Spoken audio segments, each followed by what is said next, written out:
नमस्कार दोस्तों, मैं राम भगत नेगी किन्नौर से गांव, शहर और राजनीति के इस एपिसोड में आज आप लोगों के समक्ष पिछली बार गांव हरियाली और खुशहाली में हमने एक एपिसोड चलाया था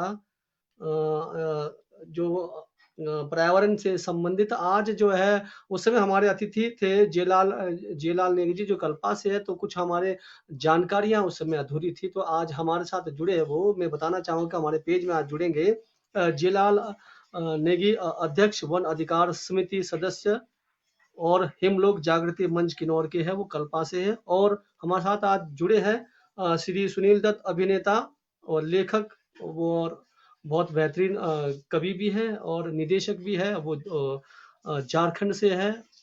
वो भी हमारे साथ में आज पर्यावरण पर कुछ अपनी रचनाएं सुनाएंगे। और साथ में इस पेज में हमेशा जुड़े रहते हैं निस्वार्थ भावना से हमारी रंजना मैडम जी, जो पर्यावरण से संबंधित कुछ जानकारियां हमारे सामने रखेंगे, हमारे समक्ष रखेंगे। तो जैसा कि आप लोगों को पता है कि आंशिक लॉकडाउन हो चुका है और इसमें कई नियम हमारे को अब अपनाना है, उसके बारे में भी हम थोड़ी सी परिचर्चा करेंगे। तो पहले हम अतिथि को बुलाएंगे और अतिथि से जानेंगे कि किन्नौर में जो पर्यावरण से का बिगड़ता स्वरूप है, जल विद्युत परियोजनाओं का जो अभी हम आजकल इसलिए लेकर आ रहे हैं। जल विद्युत परियोजनाओं का लगातार कारण ये है कि जंगी थोपन परियोजना चलने वाली है, तो क्या हमें उस परियोजना को चलाने देना चाहिए? तो इन इन सारी बातों को हम यहाँ मद्देनजर रखते हुए हमारे अतिथि महोदय से हम जानेंगे।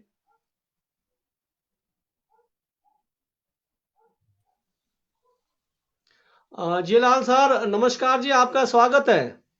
नमस्कार आप सभी को, एमसीएन के सभी दर्शकों को, और हमारे साथ जो आज गेस्ट जुड़े हैं उन सभी को भी मेरी तरफ से नमस्कार।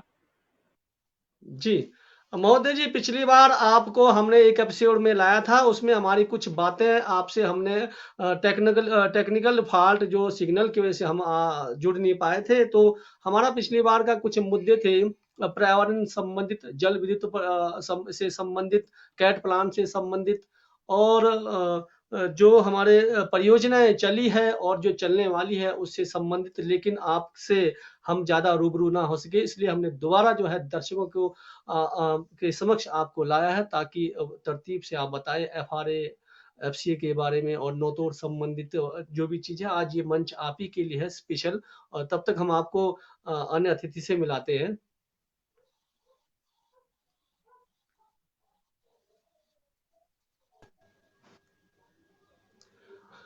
सुनील दत्त जी, आपका एमसीएन पेज में स्वागत है और आपको हार्दिक नमस्कार। आपने समय निकाला हमारे किन्नौर के लिए। आप झारखंड के हो लेकिन आप किन्नौर के लिए भी समय निकालते हो, और इसके लिए हम बहुत बहुत जो है आभार प्रकट करते हैं आपका।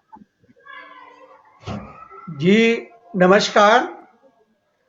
मैं आप सभी लोगों को नमस्कार कर रहा हूं, अपने दोनों सहयोगी अतिथि कल्पा वाली मैडम को और सामने साहब को, और अपने एमसीएन पेज के जो हमारे प्रमुख हैं राम भगत नेगी जी, उनको मैं आभार व्यक्त कर रहा हूं। मैं छत्तीसगढ़ से हूं और फिल्म इंडस्ट्री से हूं, लेखक हूं। आपने मेरा परिचय दे ही दिया है और अपने को सौभाग्यशाली मानता हूं कि आपने मुझे फिर पर्यावरण जैसे विशाल और विशद विषय पर आपने मुझे आमंत्रित किया है। ये मेरे लिए एक बहुत अच्छी बात है।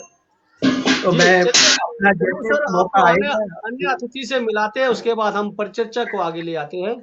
जी जी जी।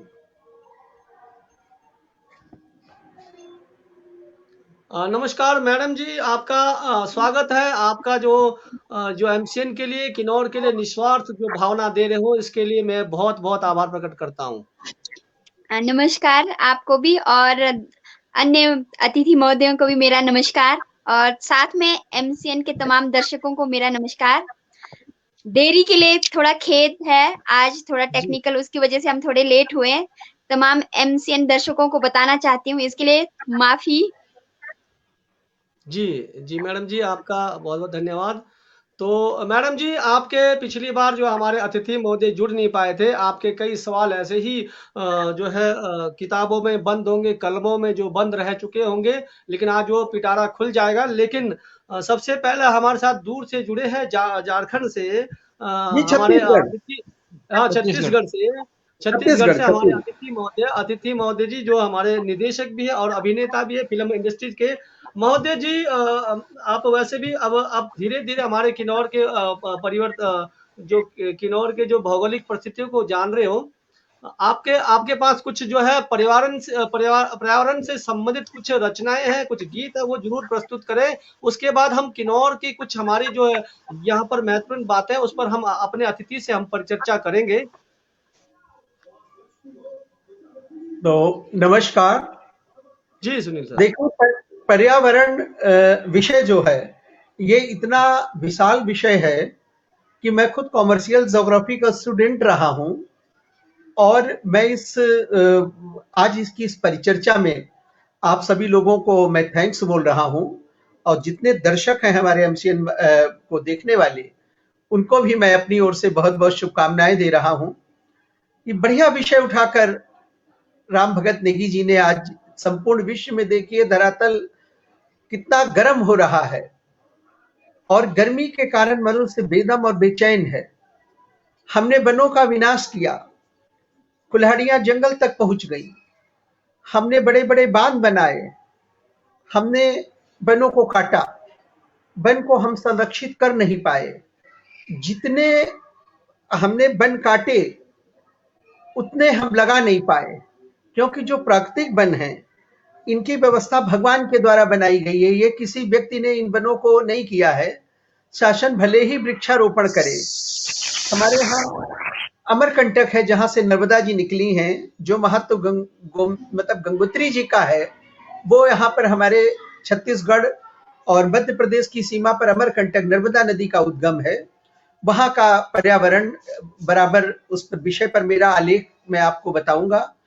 लेकिन एक चीज और बताना चाहूंगा कि जैसे मैं बद्रीनाथ गया तो वहां पर जितनी बरसाती है प्लास्टिक की, वो बरसाती यानी वहां पर तो माहौल ऐसा है कि बिल्कुल आप बरसाती करिए, पानी बरसा फिर गर्मी आ गई, फिर पानी बरसा फिर गर्मी आ गई।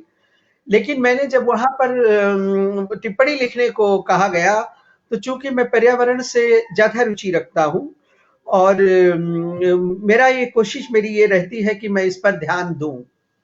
तो सबसे पहली बात तो मैं ये बोलूंगा कि वहां पर भी मैंने टिप्पणी ये लिखी कि आप प्लास्टिक की जो बरसाती है यानी बदन को ओढ़ने वाली, इन सब पेड़ों में हिल गई हैं। हजारों की संख्या में यात्री जा रहे, लाल हरी नीली पीली, ऐसे आप झांकेंगे डीप गहरी घाटी में सब उनके बरसाती पड़े हुए हैं। वो कितनी हार्मफुल रहती है प्लास्टिक, ये तो आप सभी लोगों को मालूम है, मुझे ज्यादा बताने की जरूरत नहीं। 100 साल प्लास्टिक जमीन के अंदर जैसी की तैसी रहती है। जानवर खा लेते हैं तो जानवरों को पेट में बहुत ज्यादा नुकसान पहुंचा जाती है प्लास्टिक। तो हमने वहां पर यह लिखा कि परमानेंट बरसाती की व्यवस्था हो, जो वहां के सेंटर से कपड़े वाली वो यात्री उठा के ले जाएं, भले उनको थोड़ी वजन में वो ज्यादा है क्योंकि प्लास्टिक हल्की रहती है, और कपड़े वाली बरसाती थोड़ी सी मोटी रहेगी, मगर उसको ला के वो संबंधित सेंटर में जमा करें और उसका एक मतलब शुल्क रहे कि अगर वो 1000 रुपए की बरसाती है तो 1200 आप जमा कराइए यात्रियों से, मगर वो बरसाती वहां लौटाने की व्यवस्था हो। ऐसा करके मैंने वहां पर लिखा। मैंने ऊटी और अमरकंटक के पर्यावरण, हिमाचल के पर्यावरण, मैं शिमला की भी मैंने यात्रा की है, कुफरी की भी यात्रा की है, मैंने रोहतांग को भी मैंने देखा है। तो जहां तक वनों का विनाश हमने करके अपनी खुद तकलीफें हमने स्वयं प्राप्त की हैं, इसके लिए कोई व्यक्ति जिम्मेवार नहीं है, मनुष्य स्वयं जिम्मेवार है। क्योंकि कुल्हाड़ियां जंगल पहुंची और जंगल पहुंचने के बाद एक आपके बहुगुणा जी का, सुंदरलाल बहुगुणा जी का एक चिपको आंदोलन था। बहुत पहले मैं उसमें लिखे हुए साहित्य को उनके द्वारा बहुत पढ़ता था। फिर बीच में जब बद्रीनाथ गया तो वहां बड़े बड़े पोस्टर, एक कोई बिमला शर्मा करके मैडम है, उनके लगे हुए थे उत्तरकाशी वगैरह में। तो ये सबसे पहली बात ये है कि हम वनों का संरक्षण करें। आज स्थिति ये है कि हम जानवरों के लिए तो हम अभयारण्य बना रहे हैं, लेकिन मनुष्यों के लिए अभयारण्य बना रहे हैं। जानवरों को हम सुरक्षित कर रहे हैं, ये जरूर है कि भाई ये अभयारण्य हो गया, यहाँ पे कोई लकड़ी नहीं काटी जाएगी, यहाँ जानवर स्वच्छंद विचरण करेंगे, मगर मनुष्य के अभयारण्य, मनुष्य को हम भय के अरण्य में जिला रहे हैं। ऐसी व्यवस्था, मेरा इस मंच के माध्यम से ये कहना है कि अधिक से अधिक हम वृक्षारोपण को हम प्रशय दें। पहाड़ों के ऊपर ऊंचाई पर हेलीकॉप्टर से ऐसे मतलब बीज छोड़े जाएं जिनकी प्रजातियां बहुत जल्दी उगें और वर्षा को प्रभावित बंद करते हैं। ये तो आज बच्चे बच्चे को मालूम है। हमारे यहाँ कलेक्टर साहब आए थे इसके पहले, पी दयानंद जी, बहुत उन्होंने काम किया और मेरे को भी एक दो लोगों ने बोला कि आप उनको, जो आपका लेख है आज के 23 साल पुराना, इसको आप उनको ले जाके फोटो फ्रेमिंग करा के आप उनको दीजिए और आपका बहुत मान होगा, सम्मान होगा। मैंने कि मान सम्मान तो अब संपूर्ण देश मेरा देखेगा। और आज उस लेख को मैं आप लोगों के समक्ष पढ़ूंगा तो देखने वाले हमारे छत्तीसगढ़ से देखते देखते देखिए कहाँ भगवान की दया से हम लोग हिमाचल और किन्नौर पहुंच गए। किन्नौर में हमारा संदेश जा रहा है। ये एक बहुत बड़ी हमारे लिए उपलब्धि है। फिल्मी संसार में तो काम किया ही है, लेकिन लेखन के माध्यम से भी आज के लगभग 35 साल, ये 1989 का लेख है। जी। बहुत छोटा था मैं उस समय। अमरकंटक में मेरा मतलब कॉन्ट्रैक्टरशिप का काम था। छोटी उम्र से ही मैंने धंधा करना चालू कर दिया था। तो वहां पर नर्मदा नदी का उद्गम है। आइए अपन उस लेख को पढ़ें। ये लेख 1989 का है। तो इस पर हमको स्वामी शिव गोपालानंद जी सरस्वती, जो भी ब्रह्मलीन हो गए हैं, तो उन्होंने मुझे 501 रुपए का पुरस्कार, 89 में बहुत बड़ी राशि मानी जाती थी कि जिसको मुझे लेने में मैं पीपल के पत्ते समान कप गया। और जब उस जमाने में मेरी बुआ की लड़कियां वगैरह जो ड्रग इंस्पेक्टर्स को ब्याही थी, जिनके यहाँ 50-50 हजार रुपए महीने आता था, वो 20 रुपए चल के देके जाती थी। हम लोग कूदते थे कि बुआ दीदी 20 रुपए देके गई है। उस समय शिव गोपालानंद सरस्वती जी ने मुझे 501 रुपए का पुरस्कार दिया और अपने आशीर्वाद के साथ कि ये बच्चा संपूर्ण देश में नाम करेगा। आज उनका आशीर्वाद मुझे फलीभूत हुआ। आइए मैं उस लेख को आप लोगों को बता रहा हूं, जो 1989 यानी 90 के पहले, आज के समझ लीजिए, आप जोड़ डालिए कितने साल हो गए हैं। बदलती फिजा और ऊँघते जंगल। एक बार पुनः पटल में सभी लोगों को, जुड़े हुए लोगों को मैं नमस्कार कर रहा हूं। अमरकंटक मेरा प्रिय पर्वतीय स्थल है। अमरकंटक मेरा प्रिय पर्वतीय स्थल है। चाहे मन की क्लांति हो या व्यावसायिक कारण, सदा मन की शांति इसी पहाड़ पर मुझे मिलती है। सदा मन की शांति इसी पहाड़ पर मुझे मिलती है। घने सरई, खैर, महुआ, साजा, बीजा, तेंदु की वन संपदा की घनी ये पर्वत श्रृंखला प्रकृति की अपूर्व मनोरम स्थली है। साथ ही साथ ये सशत प्रवाहिनी नर्मदा की गोद भी और उनका जनन स्थान भी। नर्मदा नदी अमरकंटक से निकली हुई है। नर्मदा और सोन और जोहिला नदी का उद्गम स्थान इसी पर्वत पर है। अमरकंटक की प्राचीन ऋषियों की तपस्थली तो है ही, तथा आधुनिक ऋषियों का भी स्थान है। भृगु और कपिल जैसे महान ऋषियों ने इसे अपनी तपस्वी स्थली चुना। वहां पर भृगु ऋषि का और आपके कपिल जैसे लोगों ने, मतलब ऋषि मुनियों ने वहां पर तपस्या की है। पुराणों के हिसाब से अविवाहित है नर्मदा नदी। जैसे गंगा यमुना विवाहित नदी है, तो नर्मदा नदी जो है वो अविवाहित है, कुंवारी नदी है। पुराणों के हिसाब से अविवाहित नदी है नर्मदा। कहते हैं कि जो पुण्य गंगा यमुना के स्नान से प्राप्त होता है, वो नर्मदा के मात्र दर्शन से प्राप्त होता है। इसी से मांडू में रानी रूपमती के लिए बाज बहादुर जो बादशाह था मांडू का, और रानी रूपमती पर आसक्त हो गया था, तो रूपमती ने उनके साथ ये शर्त रखी थी कि नर्मदा की धारा का दर्शन मैं करूंगी, तभी तुम्हारे विवाह के प्रस्ताव को स्वीकार करूंगी। तो इसको मैंने लिखा है कि इसी से मांडू में रानी रूपमती ने बाज बहादुर से नर्मदा की नैसर्गिक धारा को बुलाया था। मतलब उसने नर्मदा की नैसर्गिक धारा, एक धारा फोड़कर जैसे नहरें बनती हैं, वैसे अपने मतलब यानी वो इतना उस पर आसक्त था, तो वहां पर एक नैसर्गिक धारा को बुलाया। दूर दूर तक फैली विस्तृत वन संपदा, ठंडी सुशीतल हवा पहाड़ों पर पहुंचते ही मन को हर लेती है।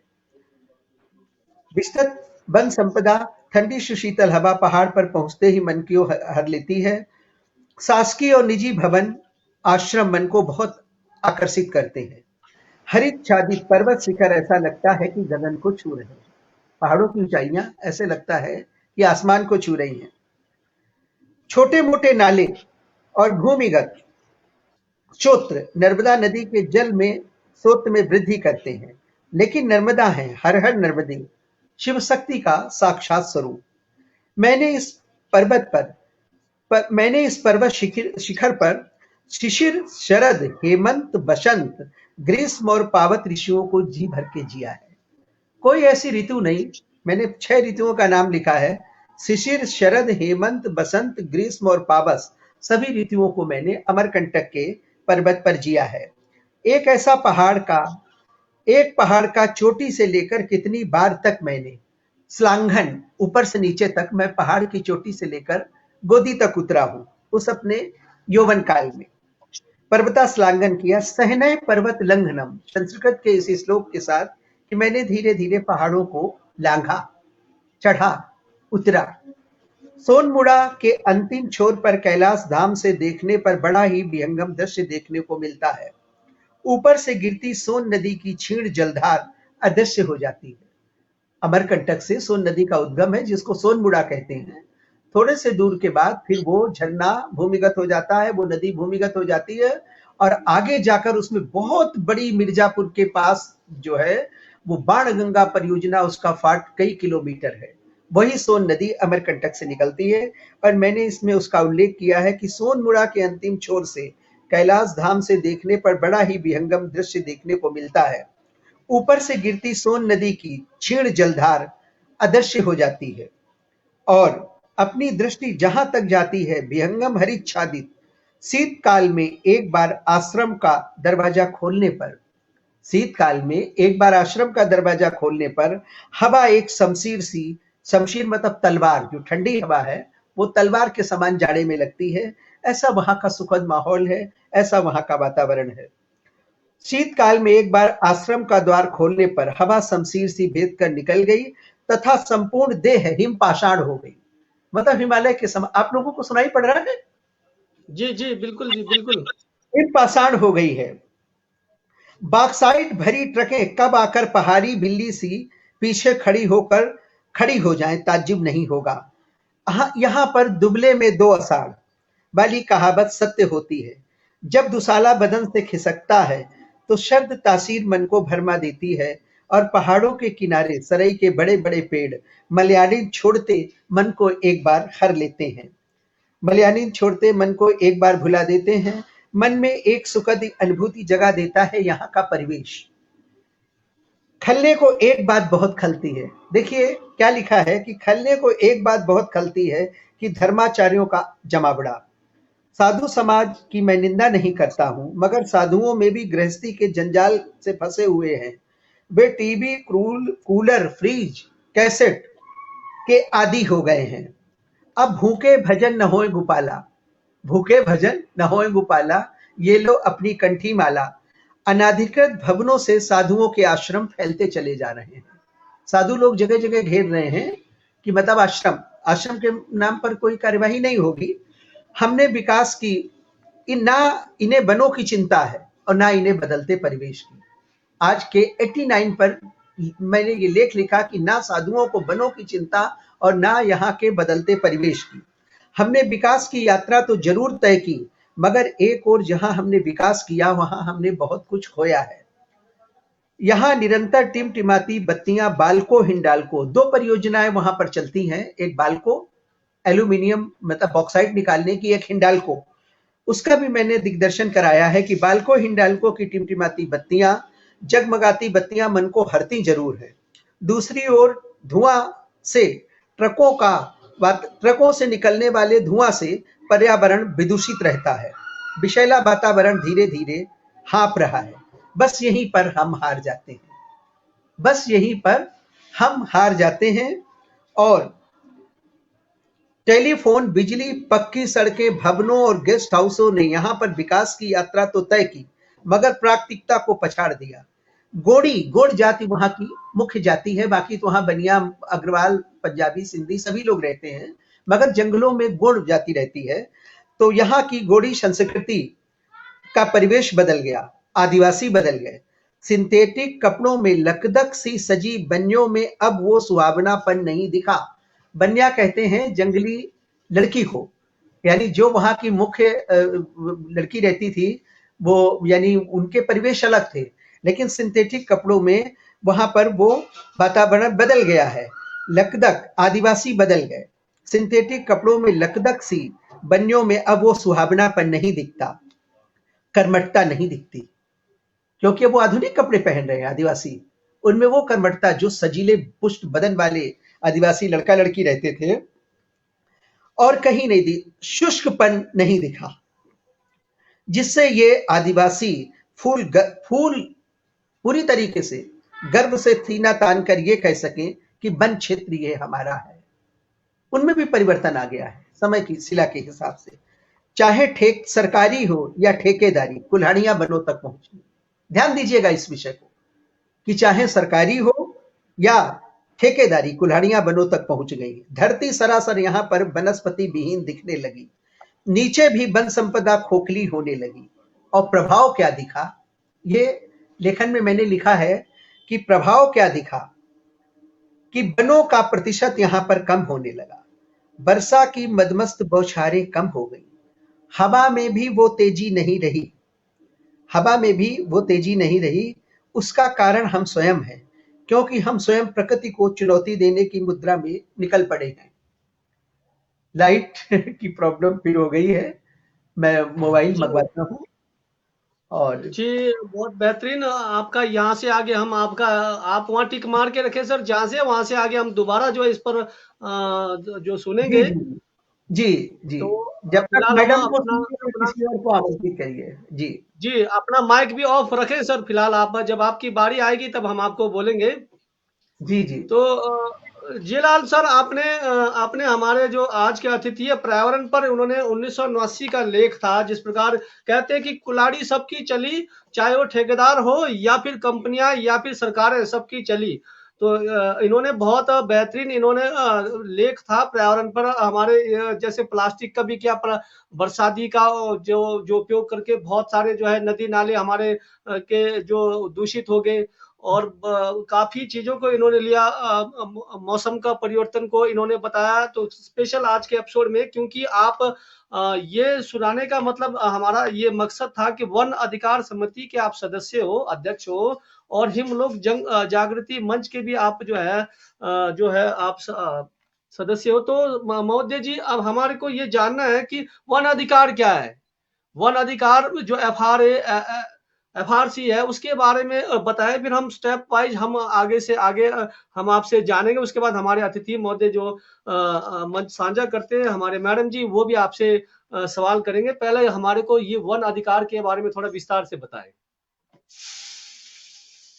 सबसे पहले तो अभी जो रचना जो यहाँ पे हमारे अतिथि ने सुनाया है, मैं बहुत अच्छा उन्होंने एक ये रचना उन्होंने सुनाया है।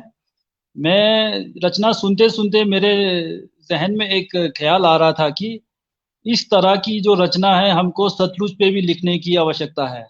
सतलुज की जो व्यथा है उसके बारे में आप लिखें, तो इस तरह की जो है मेरे लिखने पास है सर, वो सुनाऊंगा कभी आपको, आज मैंने उतारा नहीं है। बिल्कुल जी। तो मैं सबसे पहले जो है मैं अपना जो है इंट्रोडक्शन जो है अपने संस्था का जिससे हम लोग जुड़े हैं, मैं उसका देना उचित समझूंगा। हिमलोक जागृति मंच एक जो है एक गैर राजनीतिक और जो है इस तरह का एक संस्था है। ये किन्नौर में काम करती है और इसमें कोई 15 से 18 लोग हम लोग जुड़े हैं। मैक्सिमम ज़्यादातर जो है इसमें रिटायरीज है, जो हमारे जो रिटायर्ड आईएएस ऑफिसर हैं श्री आर.एस. नेगी जी, वो इसके संयोजक है। बाकी हम लोग इसमें बाकी मेंबर्स हैं। इसी के साथ मैं जो जिला वन अधिकार समिति जो एक हमने गठन किया था 2015 में, ये गठन किया था। तो इसको गठन करने का जो मेन जो औचित्य था ये था कि उस समय जो है या जितने भी वनों पे जितने भी आश्रित जो जिनको लोग सो कॉल्ड जो इनक्रोचर कहते थे, हम लोग उसको इनक्रोचर नहीं बोलते हैं, हम लोग बोलते हैं कि वो जो है अब कब्जेदार है, उन लोगों के अधिकार हैं उस पे। तो वन अधिकार अधिनियम आने के बावजूद भी जो है इनके ऊपर बेदखली की कार्रवाई होनी थी। किन्नौर में भी जो है ये सम्मानीय हाईकोर्ट का ऑर्डर था, तो ये पूरे हिमाचल में लागू हो गया। तो किन्नौर में भी जो है इस तरह से कम यहाँ पे 2700 के आसपास जो है इस तरह के केसेस लोगों के पास थे, जो FRCs के पास, जो फॉरेस्ट राइट कमेटीज होती है गांव में, तो यहाँ पे सब लोगों ने ये फाइलें दी हुई थी। तो इसके बाद यहाँ पे जब ये बेदखली की कार्रवाई शुरू होने जा रही थी, तो कम से कम जो है रिकोंग पीओ में 1500 लोग जो है इकट्ठे हुए, और इस जो ये जो संगठन है, इसका जो गठन किया उस समय 2015 में, तब जाके फिर हमने जो है यहाँ पे, क्योंकि वन अधिकार अधिनियम 2006 लागू है, ट्राइबल एरिया है यहाँ पे, तो ये जो है 2008 से जो है पूरे देश भर में ये लागू है, जम्मू कश्मीर को छोड़कर। तो वन अधिकार अधिनियम लागू होने पे यहाँ पे हमारे को जो है ट्राइबल्स को ये प्रोटेक्शन मिलता था कि उसमें जो है वन अधिकार अधिनियम के सेक्शन 4(5) में ये क्लियर लिखा है कि जब तक प्रोसेस कंप्लीट नहीं होगा किसी के ऊपर कोई भी बेदखली की कार्रवाई नहीं होगी। तो ये जो कानून है ये 2008 में जो है सब पूरे देश में लागू है, और किन्नौर के साथ जो है ट्राइबल एरियाज में सबसे पहले ये हिमाचल में लागू हो चुका था। तो बाद में तो जो है ये नॉन ट्राइबल्स में भी इन्होंने लागू किया है, पर वहाँ पे अभी जो है प्रोसेस चल रहा है। तो ये तो है वन अधिकार अधिनियम 2006 ये लागू हुआ, और इस पे जो है अभी भी जो है हमारे यहाँ पे तकरीबन जो 2700 जो मैं केसेस बता रहा हूँ, ये इंडिविजुअल ये केसेस है, ये व्यक्तिगत दावे हैं लोगों के। इसी के साथ वन अधिकार अधिनियम में जो है व्यक्तिगत दावों के साथ सामूहिक दावों का भी जो है फाइल बनाना होता है, जो वन अधिकार समितिज है गांव में उनको। तो सामूहिक हमारे जो भी अधिकार हैं वनों पे, तो ये जो कानून आने के बाद इसमें एक जो है एक बहुत बड़ा जो चेंज आएगा वो ये है कि जो पहले हमारे जो कस्टमरी राइट्स थे वो को लीगल राइट्स बनना है वो। तो ये बहुत बड़ा एक हमारे लिए एक जो है एक संजीवनी के जैसा ये एक वन अधिकार अधिनियम आया है। परंतु दुर्भाग्यवश जो है, चाहे इसमें शासन प्रशासन की जो है बेरुखी कहें या लोगों में अवेयरनेस की कमी समझें, तो अभी तक हमारे किन्नौर में एक भी जो है केस जो है ये अप्रूवल नहीं हुआ है इंडिविजुअल राइट्स का। कम्युनिटी राइट्स है ये आपका लिप्पा गांव का अप्रूवल हुआ है, पर उसका भी अभी पट्टा नहीं मिला है। तो इस वन अधिकार अधिनियम को लेके जो है मतलब लोगों में बहुत भ्रांतियां हैं, और लोग सोचते हैं कि ये जो है हमारे में जुड़े हैं। तो हमारे अतिथि छत्तीसगढ़ में लाखों लोगों को जो है वन अधिकार अधिनियम के पट्टे मिल चुके हैं, और हमारे यहाँ पे खाली जो है 76 जो इंडिविजुअल राइट्स के पट्टे जो है ये आपके लाहौल में मिले हैं, 53 जो है चंबा बरमौर में मिले हैं। तो ये जो है सेम केस है, सेम हमारे यहाँ पे जो परिस्थिति है, सारे के सारे फाइल्स वगैरह जो है वो हमारे सेम है। तो एक जगह पे अधिकारी दे रहे हैं, एक जगह नहीं दे रहे हैं, परंतु अभी लाहौल और वहाँ पे भी ये सब चीजें रुका हुआ है। अब इसमें बहुत सारे कारण हैं। तो बीच में ये जो बेदखली की जो कार्रवाई हुई थी इसको लेके हमारे सम्मानीय हाई कोर्ट में 3 पिटीशन हमने लगाए हैं। शुरू में जो है 2015 में जो पिटीशन लगाया था उसमें सम्मानीय हाई कोर्ट ने इसको एक्सपेडाइट करने के लिए सरकार को कहा कि इसको एक्सपेडाइट कीजिए। तो उसके बाद वो उस पर कार्रवाई हुई नहीं। उसके बाद दोबारा से जो है 10 बीघे से ऊपर वालों के ऊपर FIR हो गया था यहाँ पे, उन लोगों के केसेस भी हाई कोर्ट ने उसमें भी स्टे दे दिया। और अभी जो है रिसेंटली पीछे 2019 में यहाँ पे जो लिप्पा के 47 केसेस जो यहाँ पे DC की अध्यक्षता में जो DLC होता है डिस्ट्रिक्ट लेवल कमेटी, उन्होंने जो है हमारा ये रिजेक्ट किया था, उस पे भी हमको कोर्ट में स्टे मिला है। तो अभी फिलहाल तो यहाँ पे किसी की बेदखली इस अधिनियम के रहते हुए हो नहीं रही है। तो अभी इसमें बहुत सारी चीजें हैं, अगर जो क्वेश्चंस आप लोगों के पास है तो आप लोग कर सकते हैं। अभी तो मैं इस पे इतना ही बताऊंगा। मैं बताना चाहता हूँ, बेदखली की बात आती है तो क्या इसमें बड़े लोग छूट जाएंगे कि भी, या फिर जो कमजोर लोग हैं उन पर जो है इसका ज्यादा असर पड़ेगा? इसमें देखिए, अगर आप जो कानून है, जो अधिनियम है, अधिनियम के हिसाब से देखेंगे तो इसमें जो है आपको जो है 50 बीघे तक जो है आप भूमि जो है रख सकते हैं।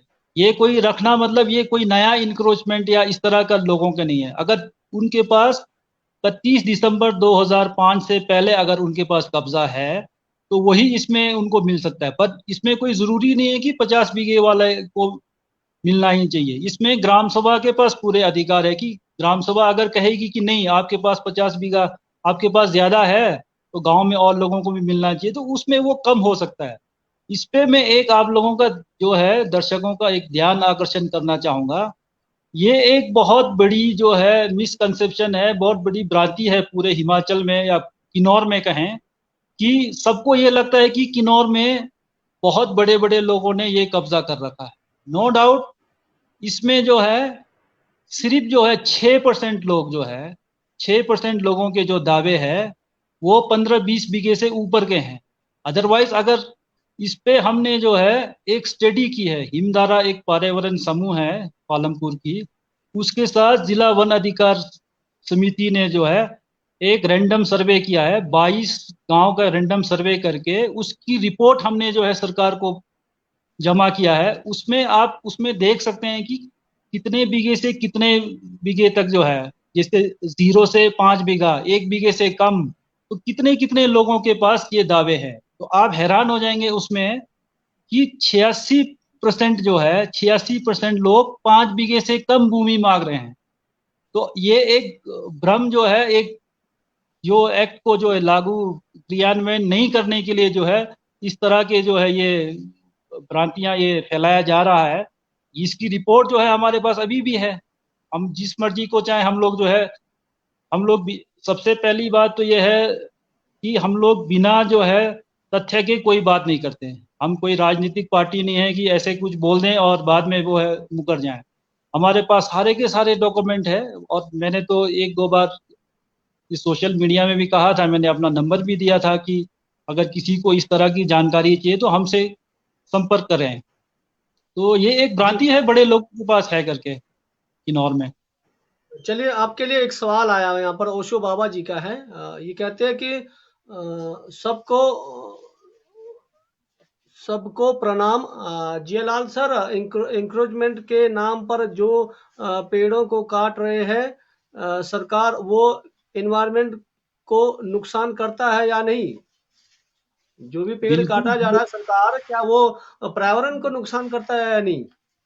बिल्कुल बिल्कुल, जो भी जो है इंक्रोचमेंट के नाम पे पेड़ों को काटता है वो पर्यावरण को नुकसान करता ही है। पर आप इसमें वन अधिकार अधिनियम और इसको मिक्स करके ना देखें। वन अधिकार अधिनियम में जैसे कि मैंने कहा कि 31 दिसंबर 2005 से पहले जो लोगों के पास कब्जे है इसमें उन्हीं को ही मिलना है। ऐसा नहीं कि ये अधिनियम आया और लोगों ने जाके वहां पे जंगल के जंगल घेरने शुरू किए, ऐसा नहीं है। ये हमारे यहाँ पे मैक्सिमम जो केसेस है वो तो बंदोबस्त से भी पहले के हैं। बंदोबस्त में जो है किसी तरह से आपको एक मैं किन्नौर का हिस्ट्री बताऊं तो जी। पुराने टाइम में हमारे बुजुर्ग जो है, जो मामला होता है, मामला बोलते हैं जिसको ना, जो जी, एक जी, जी, जी। रेवेन्यू वो देना रा होता है, देने के जी। वो कम देने के लिए भी बहुत सारे अपनी जमीनें नहीं दिखा पाते थे। और जब 82 से 84 के बीच में यहाँ पे जब बंदोबस्त हुआ, सेटलमेंट हुआ, तो बहुत लोगों का ये जो है इसके इंक्रोचमेंट के मिसले बन गए। उनको सरकार ने उस समय जो है एक मिसले बना के उसको रख दिया। यही चीज जो है 2002 में जब एक पॉलिसी आई, ये सरकार ने एक पॉलिसी लाई रेगुलराइजेशन का कि आपका जी। नियमितीकरण हो, तो लोगों ने वही बंदोबस्त के केसेस इसमें दिए हुए हैं। तो आप मतलब इसको मिक्स ना करें। जो लोग अगर ये गलत करते हैं तो इसी अधिनियम में ही जो है, अगर 2005 से 5 के बाद का अगर किसी का इसमें कब्जा है तो इसी अधिनियम में ही ये प्रावधान है कि उसको बेदखल किया जाए। तो ये इस कानून के बारे में जानकारी नहीं होने की वजह से तो लोग ये सोचते हैं कि, और लोगों के दिमाग में ये भी है कि जैसे शिमला डिस्ट्रिक्ट वगैरह और कुल्लू में है, मंडी में है, कई डिस्ट्रिक्टों में इस तरह के इंसिडेंट हुए हैं कि लोगों ने जंगल के जंगल काट के वहां पे जो है 150 बीघा 200 बीघा या इस तरह के जो प्लांटेशन किया हुआ है। तो लोगों के दिमाग में किन्नौर का भी यही एक परिदृश्य जो है लोगों के दिमाग में रहता है कि किन्नौर में भी लोगों ने ऐसा किया है। किन्नौर में ऐसे केसेस जो है नेग्लिजिबल है, एक दो एक्सेप्शनल होते हैं, या मैं नहीं बोलता कि इस तरह के किसी भी गांव में कोई नहीं होगा, एक्सेप्शन तो होता ही है, एक दो केस होंगे। पर मैं एक जानकारी आपको इसी संदर्भ में देना चाहूंगा। लिप्पा गांव के जो 47 केस जो है डिस्ट्रिक्ट लेवल कमेटी ने जो डीसी की अध्यक्षता में जो रिजेक्ट किया था, आपको हैरानी होगी कि उसमें 2 केस ऐसे थे जो लैंडलेस लोगों के थे। आप बताइए, आप उसको, उसमें से अगर एक आदमी अगर 20 बीघे वाला अगर है तो आप उसको लेके क्यों चल रहे हैं? आप उसमें ये भी तो देखिए, 2 लोग तो बेचारे लैंडलेस भी है उसमें। तो इस तरह जी, के जी। लोगों को बेनिफिट मिलना चाहिए। एक दो आदमी अगर उसमें बड़े हैं तो वो फाइल जब भी इसके पास जो सब डिवीजन लेवल कमेटी के पास जाता है या डिस्ट्रिक्ट लेवल कमेटी के पास जाता है, तो अगर इनके पास इस तरह के कानून में कोई प्रावधान है तो उसको छट्टी करें। हम तो कह रहे हैं आप बड़े लोगों को छोड़िए, छोटों को तो दे दीजिए, आप किसी को भी नहीं दे जी, रहे हैं। जी। मैडम जी, आपके पास कोई सवाल है तो रखें, उसके बाद हम पूछेंगे अतिथि महोदय से। मेरा सवाल मेरा भी यही है जो अभी एक हमारे एमसीएन के व्यूअर्स ने पूछा था। ठीक है, वन अधिकार अधिनियम जो लागू होना चाहिए वो ठीक है। जब हमें ऐसे नजर आता है कि कुछ लोग ऐसे भी हैं, हमारे किन्नौर में जंगल वैसे ही बहुत कम है, जो मतलब इस आड़ में वन अधिकार अधिनियम की आड़ को लेके या कैसे पता नहीं, हर साल अपने एरिया को मीटरों के हिसाब से बढ़ाते भी जा रहे हैं और पेड़ों को सुखा रहे हैं, किसी भी तरह से पेड़ों को सुखा रहे हैं। ठीक है, आप वन अधिकार अधिनियम से या किसी भी मतलब कैसे भी आपका क्या मंशा हो, जो भी जिस मंशे से भी आप अपने एरिया को बढ़ा रहे हैं वो अलग बात है, पर हर साल पेड़ों की संख्या कम होती जाती है। तो इसमें ना तो गांव ग्राम पंचायत कुछ करती है, मतलब इसमें गांव का कोई भी मतलब कोई भी ऐसे गांव का कोई भी ऐसा वो नहीं होता है कि जो जंगल को बचाने के लिए कुछ किया जाए या कुछ किया जा रहा हो। तो ऐसे वन अधिकार अधिनियम तो मिलना चाहिए, वो ठीक है। तो वो भी 2005 से पहले, जैसे बता रहे हैं कि हमारे 2005 से पहले जिन्होंने जो कब्जादारी थे उनका वो होना चाहिए। और उसके बाद सामने सामने जैसे जब भी हम सुनते हैं कि फॉरेस्ट का इतना एरिया वो हो गया है, तो इसमें ग्राम पंचायत का कुछ रोल नहीं होता है कि वो फॉरेस्ट को कम होने से बचाए। तो जब ऐसे नजर आता है या सुनाई देता है तो हमें बहुत दुख होता है।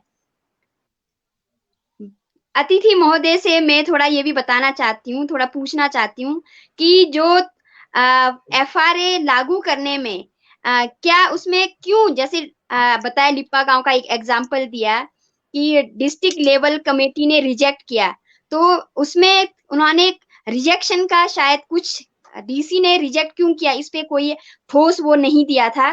तो क्या उसमें निजी होने का, निजी जो दावा पेश करने का, क्या उसमें कमी रह गई थी, या मतलब जो हमारे चेयरमैन हैं, जो डिस्ट्रिक्ट लेवल कमेटी के जो कमिश्नर हैं, वो मतलब अपनी तरफ से वो अपने मतलब वो सुप्रीम है, वो बिना कारण से वो उसको रिजेक्ट कर सकते हैं, मतलब क्या है? बहुत अच्छा सवाल किया मैडम ने। मैं सबसे पहले तो ये आपको कहना चाहूँगा कि जो भी गांव में इस तरह के जो आप कह रहे हैं कि कोई वहाँ पे पेड़ को सुखा देता है या वो इंक्रोचमेंट कर रहा है, मैं आपको इस जो एक्ट की खूबसूरती आपको मैं ये बताना चाहूँगा कि इसी एक्ट में जो है, एक तो वन अधिकार समिति बनी है, कमेटी बनी है, जो इन फाइलों का जो है इसका जो भी क्रियान्वयन है वो देखेगा। इसी के साथ इसमें एक फॉरेस्ट मैनेजमेंट कमेटी भी बननी है इसी कानून के अंदर।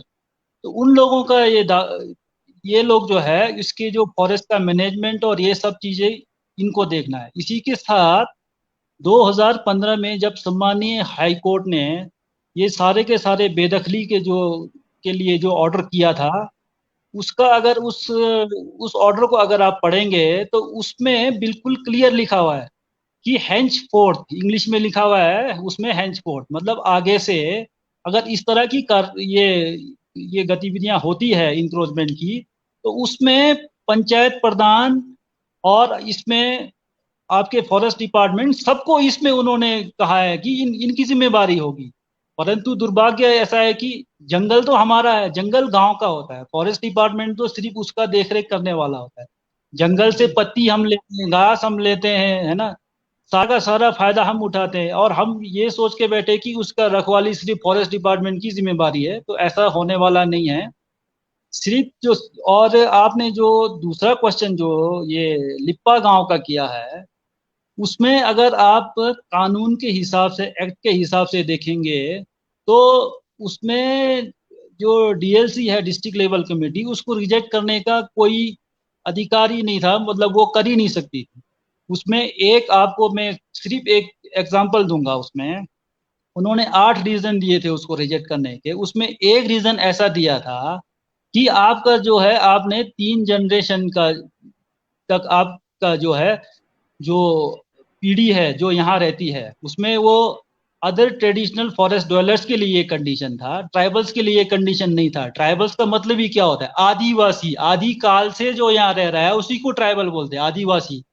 तो उसको भी उन्होंने एक बेस बनाया था, और उन्होंने कहा कि आप तो रेवेन्यू विलेज में रहते हैं, फॉरेस्ट विलेज में नहीं रहते, जंगल के अंदर नहीं रहते हैं। तो इस तरह के बहुत सारे उल जलूल, आप इसको कह सकते हैं कि इस तरह के चीजें लगाकर, और इसमें जो रिजेक्ट किया था, इस समय में आपको एक और जानकारी देना चाहूंगा। जो डिस्ट्रिक्ट लेवल कमेटी होती है उसमें 6 मेंबर होते हैं। 6 मेंबर में 3 ऑफिशियल होते हैं, 3 नॉन ऑफिशियल होते हैं।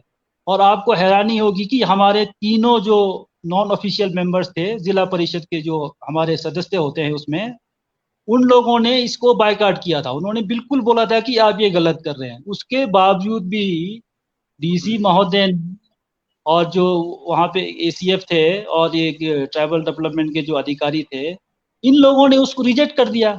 और हाई कोर्ट ने जो है उसको, आपको ये, मतलब ये खुशी की बात है कि इसको पहले ही हियरिंग में इसको स्टे दे दिया। अब आप बताइए, अब ये इन्होंने इनसे जवाब मांगा है, और ये मिनिस्ट्री ऑफ ट्राइबल अफेयर्स से भी जवाब मांगा है।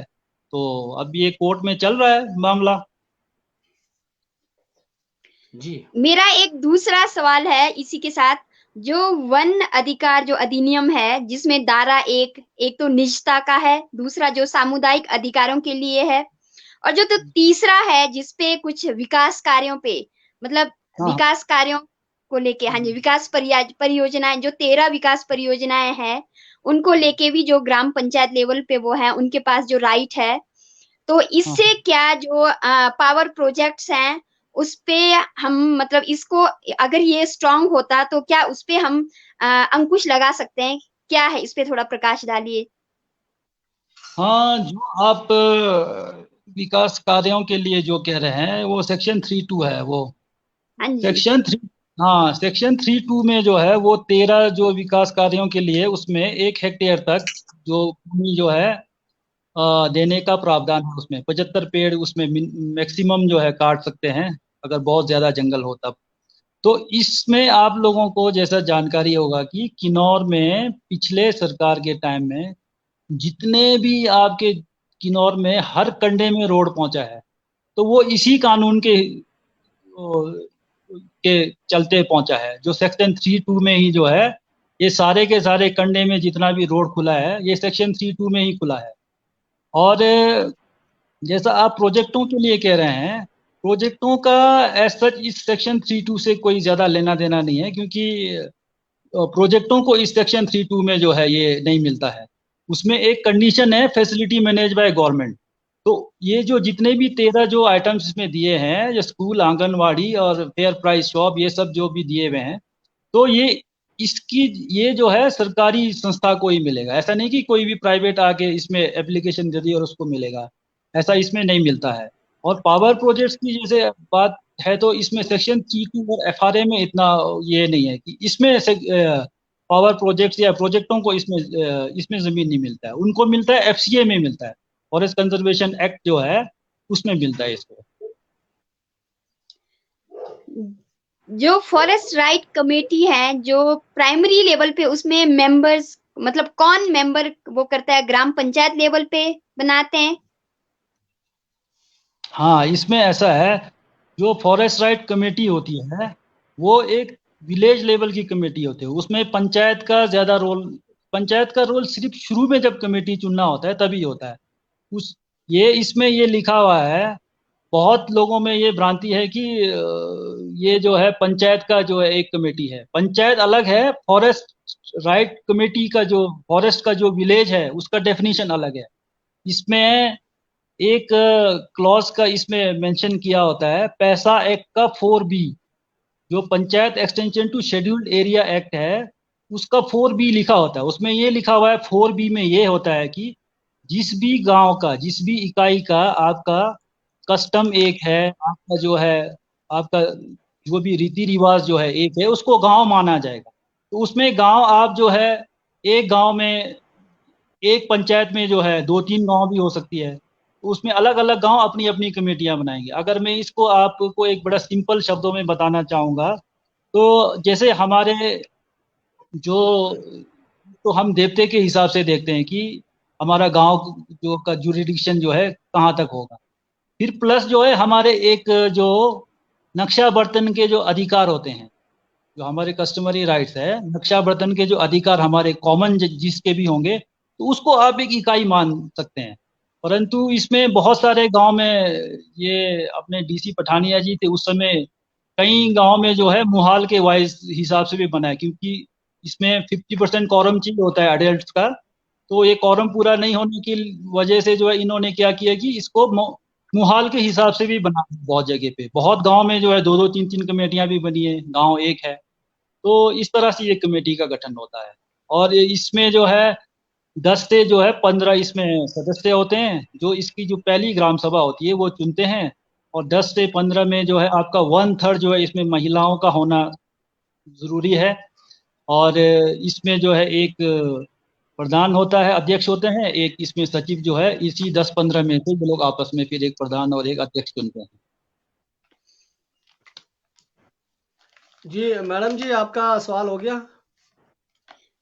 एक लास्ट सवाल है, जो हिम लोक जागृति मंच है, जो फॉरेस्ट राइट एक्ट को लेके अभी सक्रिय है किन्नौर में, तो इसमें क्या क्या मतलब अड़चने आ रही है, जिससे मतलब ये हमारा ये अभी हो नहीं पा रहे, जो हाई कोर्ट पे स्टे लगा है, मतलब कहाँ, कौन से लेवल पे है, या पब्लिक सपोर्ट वो है, या क्या, मतलब इसमें क्या अड़चन आ रही है, ये जानना चाह रही हूँ।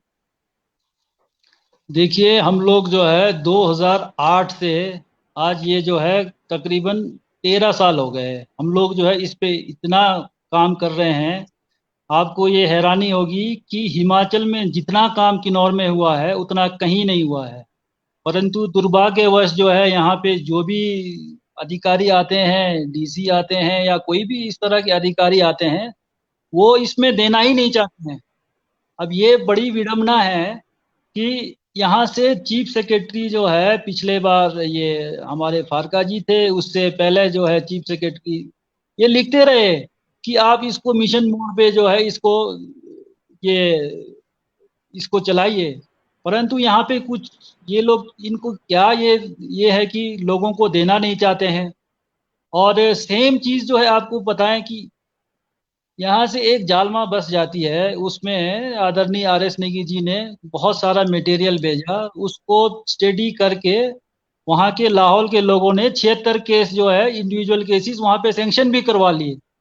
और वन अधिकार अधिनियम को मैं लोगों के एक और क्लैरिफिकेशन में देना चाहूँगा कि इसको जो है इंडिविजुअल राइट से ही देख के ना, इसको ना देखें, इसको व्यक्तिगत दावे जो है इनक्रोचर और ये सब से ना देखें।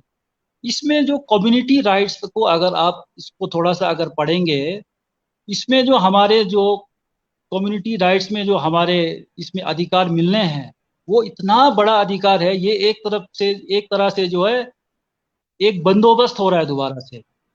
हमारे जो आपको पता है वाजिबुल अर्थ, नक्शा बर्तन, और जो भी हमारे गांव में जो है देवते के कोई उठंग बनाने का जगह है, कोई रास्ता है, कोई जो भी आपको जो हमारे जो कस्टमरी जो चीजें हैं, उसको इसमें जो है सारा का सारा डिटेल बना के आप जो है सामुदायिक जो अधिकार है उसका फाइल बना के ये आपको ग्राम सभा से अप्रूवल करके एसडीएलसी को भेजना है। तो ये एक इतना बड़ा अधिकार है, हम लोग इसको समझ नहीं रहे हैं कि ये हमारा को जो है कानूनी हक मिलना है।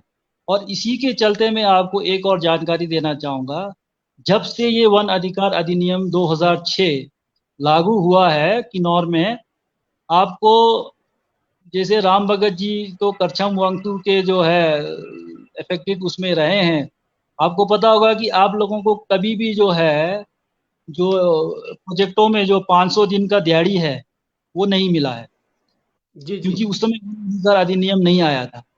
ये वन अधिकार अधिनियम आने के बाद 2009 में ministry of environment and forest से सभी चीफ सेक्रेटरीज को एक लेटर जारी हुआ है कि जब तक आप एफआरए का कंप्लायंस नहीं देंगे, यहाँ के राइट सेटल हुए हैं, इस तरह का कंप्लायंस नहीं देंगे, आपको यहाँ से कोई क्लियरेंस नहीं मिलेगा। उसके चलते जो है सबसे पहले ये पांगी गांव में लोगों को 500 दिन का दिहाड़ी 75-75 हजार रुपए इनको मजबूरी में देना पड़ा, क्योंकि ये हमारा कानूनी हक बना है। ये वेस्टेड राइट्स थे हमारे। सरकार ने जो अधिनियम ने हमको दिया है, सिर्फ इसको हमने अभी कंफर्म करना है, लेना है। तो बड़ी विडम्बना है कि लोगों को जो है अधिकार मिल चुके हैं, लोग ले नहीं पा रहे हैं। तो और इसमें जो अधिकारी है, शासन प्रशासन है, वो लोगों को देना नहीं चाह रही है। तो ये, और इसमें एक आपको एक और जानकारी मैं बहुत क्लियरली देना चाहूंगा कि इसमें जो हिमलोक जागृति मंच को छोड़कर तो बाकी तो कोई भी नहीं बोलता है कि ये मिलने वाला है।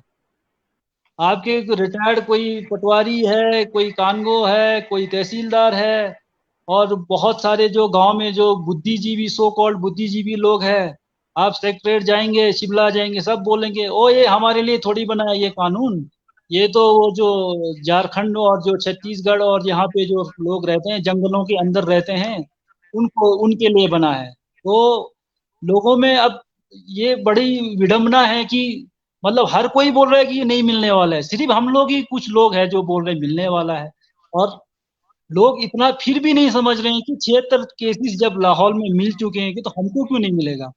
और जो सामुदायिक अधिकारों को तो हमको ये लेना ही पड़ेगा, लेकिन कुछ पता नहीं है। आज जो है ये जिस तरह से बिजली कंपनियों को ये जो पूरा का पूरा नदी बेचने पे तुली हुई है शासन प्रशासन, कल दिन हमारे जो सामुदायिक अधिकारों में जो हमारे कंडे हैं, हमारे जो खूबसूरत कंडे हैं, हमारे जो जड़ी बूटियां हैं, ये सारे बिक जाने, तब ये कानून ही हमें काम आएगा। तब आप ये कस्टमरी राइट्स जो है हमारे को ये नहीं बचा सकता, ये कानूनी जो हमारा हक है यही हमको बचाएगा। जी मैडम जी, आपका कोई और सवाल? कोई बात नहीं, आप पूछिए, तब तक मैं और सवाल सोचती हूँ। जी महोदय जी, थोड़ी सी आवाज कम होगी। आपने अभी यहाँ शासन और प्रशासन की बात की, जिस प्रकार से वन अधिकार में जो दिक्कतें आ रही है, तो शासन प्रशासन की बात आई। तो क्या हमारे जो यहाँ के जो हमारे जो चुनिंदे नेता होते हैं, क्या उनका प्रेशर नहीं रहता है विधानसभा में जाकर, ये काम नहीं करते हैं, जबकि हम यहाँ जिता कर तो इनको भेजते हैं। तो इतने सालों से आप लोग संघर्ष कर रहे हैं, तो इनका इनका संघर्ष कहाँ तक रहता है, थोड़ा बताएंगे आप सर? मैं आपको बड़े ये हैरानी की बात है, जितने भी यहाँ पे वीवीआईपी, चाहे आपका ये गवर्नर साहब है, आपके सीएम हैं, जो भी यहाँ पे डिग्नेटरीज आते हैं किन्नौर में, हम सबको ज्ञापन देते हैं और सबको वन अधिकार अधिनियम और नौतोड़ और ये जो जल विद्युत परियोजनाओं से जो नुकसान हो रहा है, इस पे हमने आज तक सैकड़ों ज्ञापन दिए हैं, राष्ट्रपति महोदय से लेकर सबको हम लोग आगाह कराते हैं। और पर्सनली हम लोग जो है, आपको अभी मैं लेटेस्ट एक बताऊं, जब ये पिछले बार सरकार बनी थी, सबसे पहले दौरे में ही जो है हमारे माननीय रामलाल मार्कंडे जी, जो ट्राइबल मिनिस्टर है, वो यहाँ पे आए थे। तो उनको हमने बहुत ही डिटेल में हमने समझाया कि ये चीजें हमको मिलना चाहिए, आपके लाहौल में भी मिल चुका है। तो उस समय कोर्ट में केस चला हुआ था, तो उन्होंने बोला अभी तो कोर्ट में है। बस बाद में कोर्ट ने हमको ग्रीन सिग्नल दे दिया था कि इसको आप केस को चला सकते हैं। उनको हमने बिल्कुल बाकायदा बोला है, पर वहां जाके शिमला जाके कुछ करते नहीं है। और हमने शिमला में भी जो है सारे सेक्रेटरी, जो प्रिंसिपल सेक्रेटरी हैं ओंकार शर्मा जी, उनसे मिले हम। और आपको हैरानी होगी कि यहाँ पे जितने भी जो हमारे स्थानीय नेता है, चाहे आपके भारतीय जनता पार्टी के हैं, चाहे आपके कांग्रेस के जगत सिंह जी है, हम लोग जो है इनसे मिल के इनको हमने सारी की सारी इनकी जो भी डाउट्स है वो हमने क्लियर किया है। ये भी कहते थे कि बड़े बड़े लोगों के पास है, हमने वो भी रख दिया कि ये देखो इतने छोटे लोग हैं, इनको दे दीजिए। और जो है कम्युनिटी राज के बारे में हम लोग, और आपको एक और जानकारी देना चाहूंगा, पीछे 2 साल पहले जो है हमने पूरे आपके बाबा नगर से लेके आपके चांगो तक जो है शलखर तक हमने पूरे गांव में जो है अलग अलग जगह पे कैंप्स भी किया है एफआरए को लेके। मटेरियल्स हमने इतना बांटा है। अब ये विडंबना है कि लोग अपने अधिकार को ले नहीं रहे हैं, लेना नहीं चाहते हैं, पढ़ते लिखते कम हैं लोग। तो अब अभी चल रहा है प्रोसेस, देखते हैं। हमने तो अभी संघर्ष छोड़ा नहीं है, अदरवाइज जो है 13 साल बहुत होता है। 13 साल में तो बहुत लोग तो यहाँ से हमारे साथ जो संघर्ष में थे, कई लोग तो छोड़ भी चुके हैं। सर, आप लोगों की कोशिश जारी है और मेहनत का फल एक दिन जरूर मिलेगा। और जब हम अपने बारे में नहीं, जब सामुदायिक लोगों के बारे में कुछ काम करते हैं तो टाइम जरूर लगेगा, पर धीरे धीरे सबको जब पता चल जाएगा, अवेयरनेस होगी आज किस तरह से हर कोई अपने बारे में सोच रहा है। पहले तो हमारे किन्नौर में कम्युनिकेशन का साधन नहीं था, लोगों को क्या चल रहा है, क्या हो रहा है वो पता नहीं चलता था। आजकल तो मास मीडिया सबके पास अवेलेबल है, गांव-गांव में लोग कनेक्टेड हैं।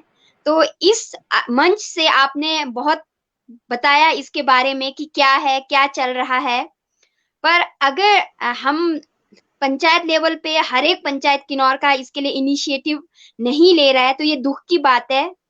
तो जिस तरह से काफी आगे तक बात पहुंची है, तो जल्दी ही ये इसमें हमारा ये काम आप लोग कामयाब होंगे, तो हमारा ऐसे मानना है। तो मैं तो बहुत बहुत आपको धन्यवाद देती हूँ। और हमारे जो आपके जो इनके जो मेन जो नेता हैं आर.एस. नेगी जी, उनका भी बहुत बहुत धन्यवाद है, जो इस हिम जागृति मंच के जरिए इस आवाज को आप लोग आगे तक ले गए हैं। जी महोदय जी, टेक्निकल दिक्कत आई थी मुझे। सुनील सर, आपको बताता हूँ, जब भी दिक्कत आती है तो सिग्नल की दिक्कत होती है, इस वजह से आप जुड़ नहीं पा रहे, और ऐसे में आप वीडियो कॉल या कोई कॉल करते तो मुझे दिक्कत आती है। तो अभी मेरे साथ ये परेशानी आई थी। हम आपको आपका लेख विस्तार से जानेंगे, लेकिन ये आज का हमारा किन्नौर का थोड़ा सा मुद्दा है, इसके बारे में पहले हम बात करेंगे। आपके लिए सवाल आया सर, आपके लिए सवाल आया सर जीलाल सर कि कैलाश नेगी जी का एफआरए इम्प्लीमेंटेशन के लिए सरकार का कोई रोल है क्या? ऑफिसर सरकार से ज्यादा पावरफुल है क्या? कृपया विस्तृत बताएं, क्या ऑफिसर सरकार से ज्यादा पावरफुल है सर?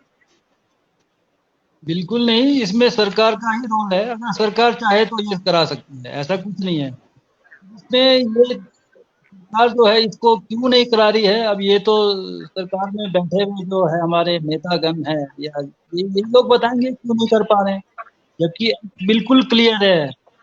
इसमें जो है आपको मैं इस एक्ट की एक खूबसूरती और बताऊं मैं आपको कि जब भी संसद से जो है इस तरह के कानून बनते हैं तो ये 2 तरह के बनते हैं। एक में ऐसा होता है कि एक्ट जो है वो सेंट्रल गवर्नमेंट बनाती है, सेंटर बनाती है, और रूल जो है वो स्टेट्स को बनाना होता है।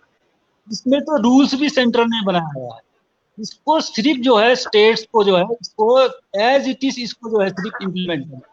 इसमें कुछ भी ये लोग जो है फेरबदल इसमें स्टेट्स नहीं कर सकती। विडंबना है, कुछ बना के दे दिया है सेंट्रल गवर्नमेंट ने, स्टेट गवर्नमेंट इसको नहीं कर पा रही है। और सबसे बड़ी बात है कि सिर्फ लोगों के अधिकारों को ही इसमें एक्ट में नहीं दे दिया। अब आप एक जो है एक लेमैन जो है वो भी समझ सकता है, एक्ट को जो है जहाँ पे आपको देना है वहां तो आप दे रहे हैं, जहाँ नहीं देना है वहां नहीं दे रहे हैं। इसका मैं एग्जांपल आपको दूं, इस एक्ट में एक सेक्शन 3(1) है। जो सेक्शन 3(1) है उसमें जो इंडिविजुअल राइट्स और जो हमारे कम्युनिटी राइट्स है इसको सैंक्शन करने का इसमें प्रावधान है। इसी एक्ट के जो सेक्शन 3(2) है, सेक्शन 3(2) में आपको सैकड़ों केस इन्होंने दे दिए मतलब जितने भी कंडे में रोड खुले हैं वो कैसे खुले हैं आप बताइए, ये भी तो इसी एक्ट में खुले हैं। तो ऐसा है कि जहाँ पे आपको इससे फायदा उठाना है वहां तो आप उठा रहे हैं। सेक्शन 3(2) में आप ट्राइबल एरिया तो छोड़िए, आप नॉन ट्राइबल एरिया में भी जो है बहुत सारे जमीनें जो है सड़कों के लिए, विकासात्मक कार्यों के लिए सेक्शन 3 में ही जो है सैंक्शन हुए हैं। तो ये तो वो बड़ी विडंबना है, जहां आपने करना है तो वहां आप कर रहे हैं, जहां लोगों के राइट्स देने हैं वहां नहीं दे रहे हैं। इसमें मैं एक एक बोलना मतलब इसमें मैं उचित नहीं भी हो सकता है, पर मैं इसमें बोलना चाहूंगा कि अब इसमें सरकार की मंशा ये है कि इसमें लोगों में नो तोड़ की तरह जो है ना, इसमें कोई पिक एंड चूज नहीं होना। इसमें तो लोगों के पास जो 2005 से पहले दावे है वो है ही है, तो इसमें इनको क्रेडिट कुछ नहीं मिलना है। क्रेडिट मैंने दिया नहीं बोल सकते। नो तोड़ तो अब ऐसा होता है ना कि नो तोड़ तो हाँ जी, अब फलाना सिंह बोलता है, नेता बोलता है कि मैंने दिला दिया, कोई अधिकारी बोलता है कि हाँ मैंने दिला दिया, उसमें फेरबदल हो सकता है। इसमें तो आपके पास बुजुर्गों के टाइम से जो बंदोबस्त से पहले के कब्जे हैं, उसमें क्या बोलेंगे कि मैंने दिया, वो तो बोलेंगे इस एक्ट के वजह से मिला है, वो थोड़ी बोलेंगे। तो इसमें थोड़ा सा है इसमें। नो नौतड़ के नाम पे बहुत वोट बैंक की राजनीति होती रहती है। हर नेता क्रेडिट लेता रहता है कि ये है वो है, और इसमें आम आदमी भी बेवकूफ बनते रहते हैं, वो बड़े खुश होते रहते हैं। ये एक मतलब नो तोड़ सुनील के सर, बारे आप में थोड़ा माइक ऑफ करेंगे, आपके माइक में कुछ गड़बड़ी आ रही है सुनील सर। जी बोलिए। हाँ, आवाज सुनाई आप पड़ रही है? माइक माइक को ऑफ रखना थोड़ी देर, आपका कुछ गड़बड़ा, माइक ऑफ था ना आपका।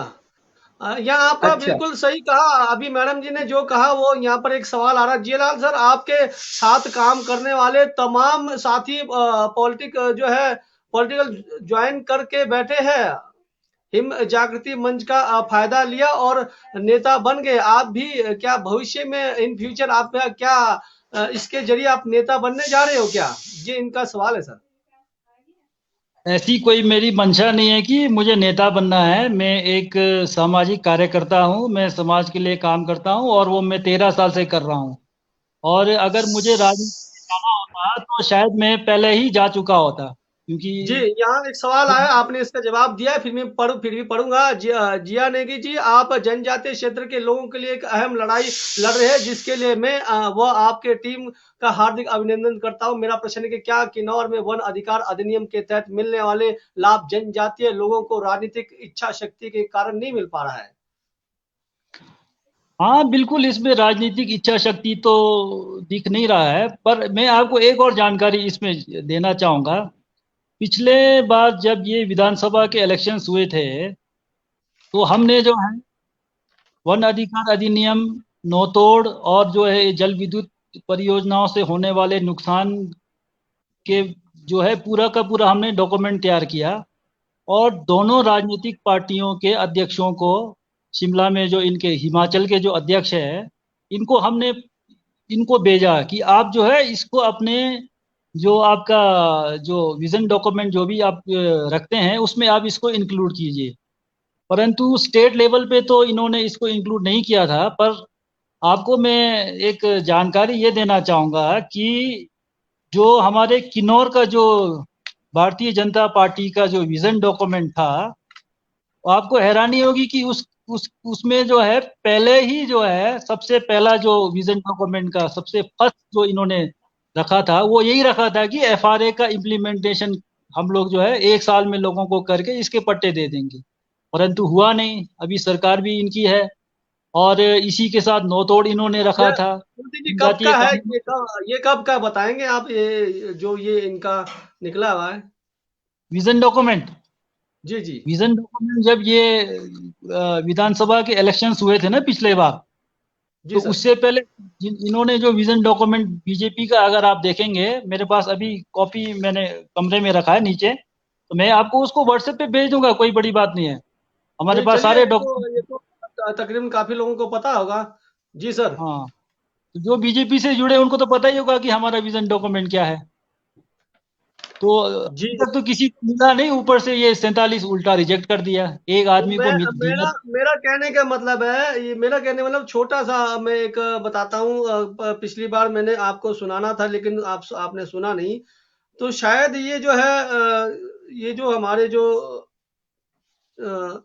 हम वोट बैंक की एक हम वो बन गए सर खिलौना। आपको इसी प्रकार का लालच दिया जाएगा पहले, फिर 5 साल राज करेंगे, फिर अगली बार आएगा, फिर 5 साल। ये चीज़ें दोनों पार्टी करेंगे, एक मैं करूँगा, दूसरा मैं करूँगा, करता कोई नहीं है। लेकिन आपको छोटी-सी रचना ज़रूर सुनाऊँगा। नोतोड़ है, नोतोड़ पर ही है छोटी-सी रचना।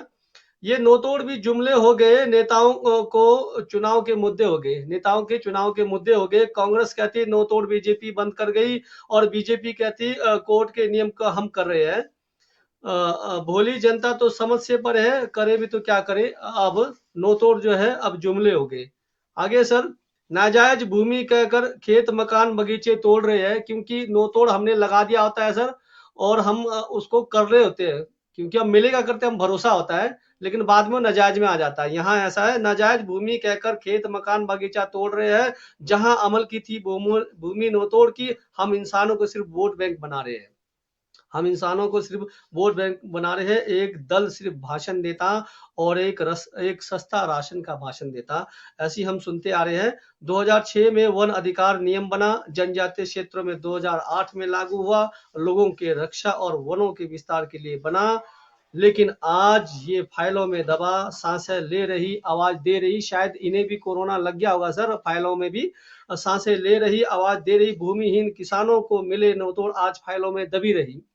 भूमिहीन किसानों की जो फाइलों में नोतोड़ फाइलों में दबी रही। अपना अब आगे देखिए, अब यहाँ शासन वाले का काम देखिए सर। दोनों हम चुनाव करके भेजते हैं लेकिन काम होता नहीं। लेकिन अब यहाँ देखिए सर, अपना तनख्वाह बढ़ाना हो, सरकारी सुविधाएं सब लेना हो, दोनों दल तब एक साथ होते हैं। इस चीज का आप ध्यान देना सर। लेकिन जब बात आती है नोतोड़ भूमि पर, तब एक दूसरे को कोसते हैं, और पता नहीं कहाँ हमारी वो जो फाइलें सांस ले रही है, कहाँ दम घुट रही है। तो ये छोटी सी रचना थी। आगे हम जाते चलिए। आपने बहुत विस्तार से आपका जो ये जो आपकी समिति है, ये आपका नोतोड़ पे जी थोड़ा बोलिए सा सर। प्रकाश डालना चाहूंगा अगर टाइम है तो। जी बहुत बहुत सर, हम पूरा 2 घंटा चलाएंगे, सिर्फ नेट की वो व्यवस्था होनी चाहिए। जी हाँ देखिए, हम लोग जो है एफआरए और नोतोड़ को दोनों को ही इकट्ठे लेके चलते हैं। वो इसलिए, जी एफआरए में जो सेटलमेंट होना है वो वन टाइम सेटलमेंट है, वो बार बार नहीं जी होना है। जिनको 2005 से पहले के कब्जे उनको मिलना है मिलेगा, नहीं मिलना है नहीं मिलेगा, बात खत्म। और नोतोड़ जी जो है, नोतोड़ तो ये तो एक चलते रहने वाला चीज है। मतलब पहले भी जी लोगों को मिले थे, अभी भी मिलना है। अब जमीनें तो जी कम ही होनी है, जैसे 4 भाई अलग अलग होंगे तो जमीन कम ही होगा। तो जमीन लेने का जो एक हमारा जो एक कानून है हमारे जी पास, नोतोड़ रूल 1968, तो इसमें जी ही हमको नोतोड़ मिलना है। तो नोतोड़ के लिए हमने बहुत बहुत इसमें स्टडी किया। बहुत बार हम लोग ये हमारे नेताओं से भी मिले, अधिकारियों से मिले। तो इसमें मेन जो यहाँ पे नोतोड़ नहीं मिलने का जो मुख्य कारण है, ये जो है नोतोड़ के जो ये नोटिफिकेशंस अभी तक जो है 3 बार निकल चुका है। जी नोतोड़ जो शुरू में जो बंद हुआ वो इसलिए हुआ कि फॉरेस्ट कंजर्वेशन एक्ट जब यहाँ पे लगा, तो उसके जी बाद यहाँ पे नोतोड़ बंद हो गया। तो उसमें जी एक ये था कि जो भी आपका जो भी शामलात, या जो पहले हम लोग शामलात बोलते थे, तो सारा का सारा जो जमीन है, चाहे आपके घर के बाहर भी अगर कोई रास्ता भी है तो वो फॉरेस्ट की जमीन है। तो एवरी लैंड इज जो वेस्ट लैंड इज सारा फॉरेस्ट लैंड हो गया।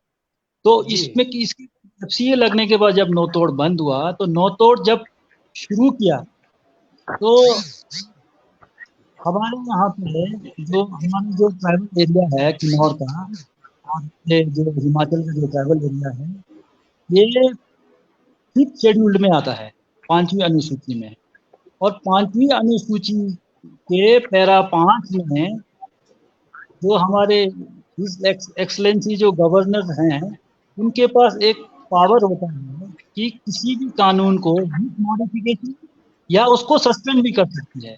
तो ये गवर्नर साहब के पास जो ये अधिकार 5वीं अनुसूची में था, पैरा 5 में, तो इसका जो यूटिलाइज करते हुए पिछले बार जब कांग्रेस की सरकार थी उस समय इन्होंने 2 बार इस एफसीए को सस्पेंड करके नौतोड़ को बहाल कर दिया 2-2 साल के लिए।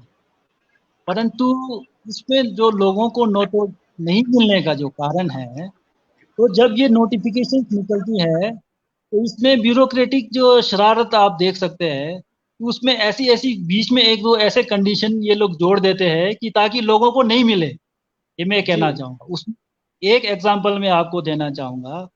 शुरू में जब ये 2 साल के लिए जब सस्पेंड किया था एफसीए, उसमें एक कंडीशन लगाया था कि आपका जो है पेरिनियल जो आपका जो वाटर बॉडीज़ है, उससे 1 किलोमीटर दूर होना चाहिए आपका जो भी नौतोड़ की ज़मीन आप नाप रहे हैं।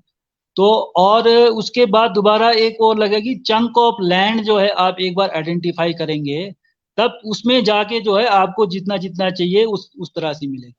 तो हमारे यहाँ पे और एक और कंडीशन जो आपको शायद ज्ञात होगा कि 2000 रुपए का जो एक इनकम क्राइटेरिया था, वो 1968 में जब ये नौतोड़ रूल बना था, उस समय 2000 रुपए ठीक था। 2000 रुपए उस समय अगर आप लोगों के जो पे है, तनख्वाह देखेंगे, तो वो साल में 2000 से कम ही बनता था। बहुत मतलब जो मिडल क्लास के जो भी लोग हैं।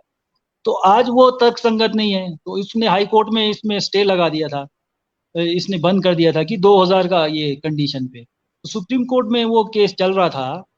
अब परंतु अभी जो पिछले सरकार ने इसको 2 लाख कर दिया और 2 लाख में भी अब आप मैडम से पूछ सकते हैं कि 2 लाख साल का जो आय जो है, मेरे को नहीं लगता कि पीएन का भी जो है 2 लाख से ज़्यादा ही होगा। जो पीएन जो तनख्वाह लेता है, हाँ, तो 40-50 हज़ार रुपए तो लेता है जो रेगुलर है। तो 40,000 भी लेगा तो लगाइए वो कितना पड़ा? 12 चौका 48 वो तो बहुत चले गया। तो इसमें मिलने वाला नहीं है। पर ये जो नोटिफिकेशन में जो ये जो कंडीशंस लग रहे हैं, इसके वजह से जो है ये नौतोड़ का जो लोगों को फायदा नहीं मिल रहा है। पिछले अभी जब ये बीजेपी की सरकार आई हिमाचल में, जयराम ठाकुर जी की, उसके बाद इन्होंने भी यही काम किया। 1 साल के लिए जो है एफसीए को सस्पेंड करके नौतोड़ बहाल कर दिया। परंतु फिर वही इसमें वो कंडीशनें जो लोगों के जो अननेसेसरी जो कंडीशंस इसमें लगाए जा रहे हैं, इसकी वजह से ये नौतोड़ का जो फायदा लोगों को किन्नौर जी, में जी, या जी। मतलब नहीं मिल कहने का मतलब नेगी साहब जी कंडीशन तो लगानी है ना, तो अगली बार भी तो वोट बैंक बनाना है, तो ये हम समझ गए। आपके लिए एक सवाल आया हुआ है। आपके लिए सवाल आया महोदय जी विडंबना है आदरणीय जेलाल आते जी किन्नौर के सभी सामाजिक मंच वन अधिकार कानून पर जन चेतना कार्यक्रम नहीं कर रहे हैं। किन्नौर के अस्तित्व के लिए किन्नौर के लोग ही किन्नौर के लिए काम नहीं करना चाहते। पता नहीं क्यों इतना समय लग रहा है। वन अधिकार कानून को समझने के लिए वन अधिकार कानून के लिए महिलाओं को भी आगे आना चाहिए। इसी कानून से कस्टमरी राइट को लीगल राइट बनाया जा सकता है। जेलाल आते जी आप हिमाचल जनजातीय एकता मंच के सदस्य हैं, उसके बारे में और कुछ बताएं। थोड़ा कट गया था। चलिए थोड़ा इनको लेट से जुड़े होंगे सर, तो बता दीजिए आप। हाँ जी, मैं पहले चल एक चीज़ बताना चाहता हूँ इनको सर। नेगी ललित मोहन मेहता जी आपके लिए बहुत-बहुत धन्यवाद। आप पेज से जुड़े, आपने प्रतिक्रिया बताई। जैसे कि आपने बताया कि महिलाओं को आगे आना चाहिए। हमारे बीच में ऐसे महिला जुड़े हैं जो रिब्बा गाँव से, जो सामाजिक कार्य के लिए यहाँ पर एमसीएन के साथ जुड़कर निस्वार्थ भावना से काम कर रहे हैं। ऐसे ही लोगों को आना चाहिए। पहला उदाहरण मैं आपको यहाँ दे रहा हूँ। अब महिलाओं ने भी अब कमर कस लिया है, तो देख लीजिए सर।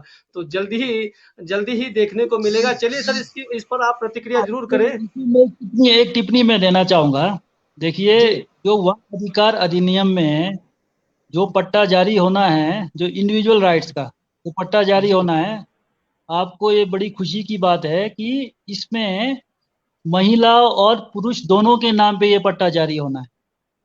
और बहुत खूब। इसका जो मैं एक मेरे पास एक कॉपी था ये इसका जो लाहौल का, उसमें जो है पति और पत्नी दोनों के नाम पे ये जो जमीन का जो पट्टा है वो उनके नाम पे जाना है। तो ये महिलाओं के लिए कितना गर्व की बात है। आज महिलाएं जो है जमीन के अधिकार के लिए लड़ रहे हैं, पर इसमें एफआरए में तो आपको बिल्कुल बाकायदा पति और पत्नी का दोनों का नाम जो है पट्टे पे चढ़ के आपको मिल रहा है। जी, महोदय जी चलिए मैं थोड़ा-सा आपके लिए जोक्स बताता हूँ। कहने सर का मतलब महिलाओं को ला दिया बहुत अच्छा है। कहीं ये भी तो नहीं है ये बी वोट बैंक बना दिया वो 5-5 साल बस कुछ नया-नया नोटिफ़िकेशन निकालते हुए। नहीं नहीं नहीं, ये तो कानून है। कानून जो है ये सेंट्रल गवर्नमेंट ने लागू किया है।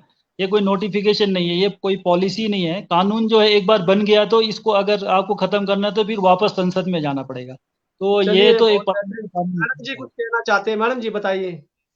अ, आज जियालाल सर के माध्यम से बहुत सारी जानकारी मिली है, तो महिलाएं जरूर आपके माध्यम से महिलाएं धीरे धीरे जरूर जागृत होंगे और बहुत सारी महिलाएं आज एमसीएन को भी सुन रहे होंगे। एमसीएन के माध्यम से बहुत संदेश भी जा रहा होगा कि कैसे महिलाओं को भी जागरूक होने की जरूरत है।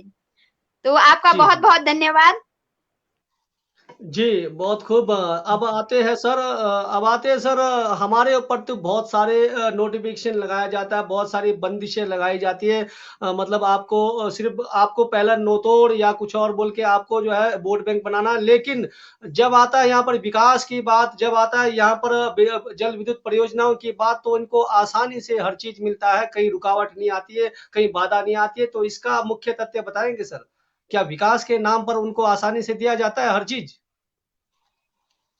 हाँ, अब जल विद्युत परियोजनाओं के बारे में अगर यहाँ पे जो है ज्यादातर किन्नौर में तो यही है, जल विद्युत परियोजनाओं का जो है काम आसानी से हो जाता है। ये तो स्वाभाविक है, इसमें कोई दो राय नहीं है कि इनका काम आराम से हो जाता है, क्योंकि इस जल विद्युत परियोजनाओं में करोड़ों रुपए लगा होता है।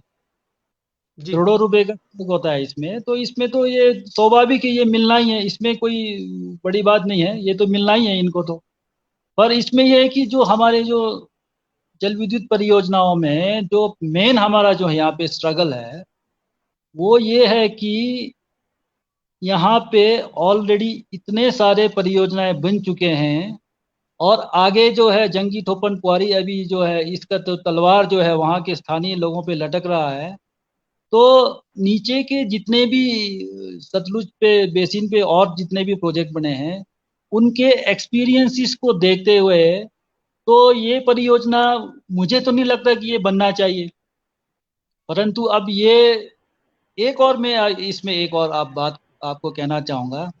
हम लोग जागृति मंच का एक ये नारा होता है कि गांव वाले जो है वहाँ के स्थानीय लोग जैसे आगे आएंगे, तभी हम लोग वहाँ के लोगों को साथ देते हैं। हम किसी की लड़ाई जो है अपने कंधे पे लेके नहीं चलते। जी, जी। हमारा हिम्मत जागृति मंच का एक मोटो है कि हमको लोगों को जागृत करना है। जागृत करने के बाद लोग वहाँ पे वो कंपनी वालों से क्या फायदा उठाते हैं, रोकते हैं नहीं रोकते हैं, वो उनके ऊपर डिपेंड करता है। नफा नुकसान जो है उस इलाके का होना है। मैं कल्बा का रहने वाला हूँ, मुझे दुख होता है। मैं उन अगर वहाँ पे अगर लोगों के साथ गलत होता है तो नो डाउट कि हमको भी दुख तो होता है।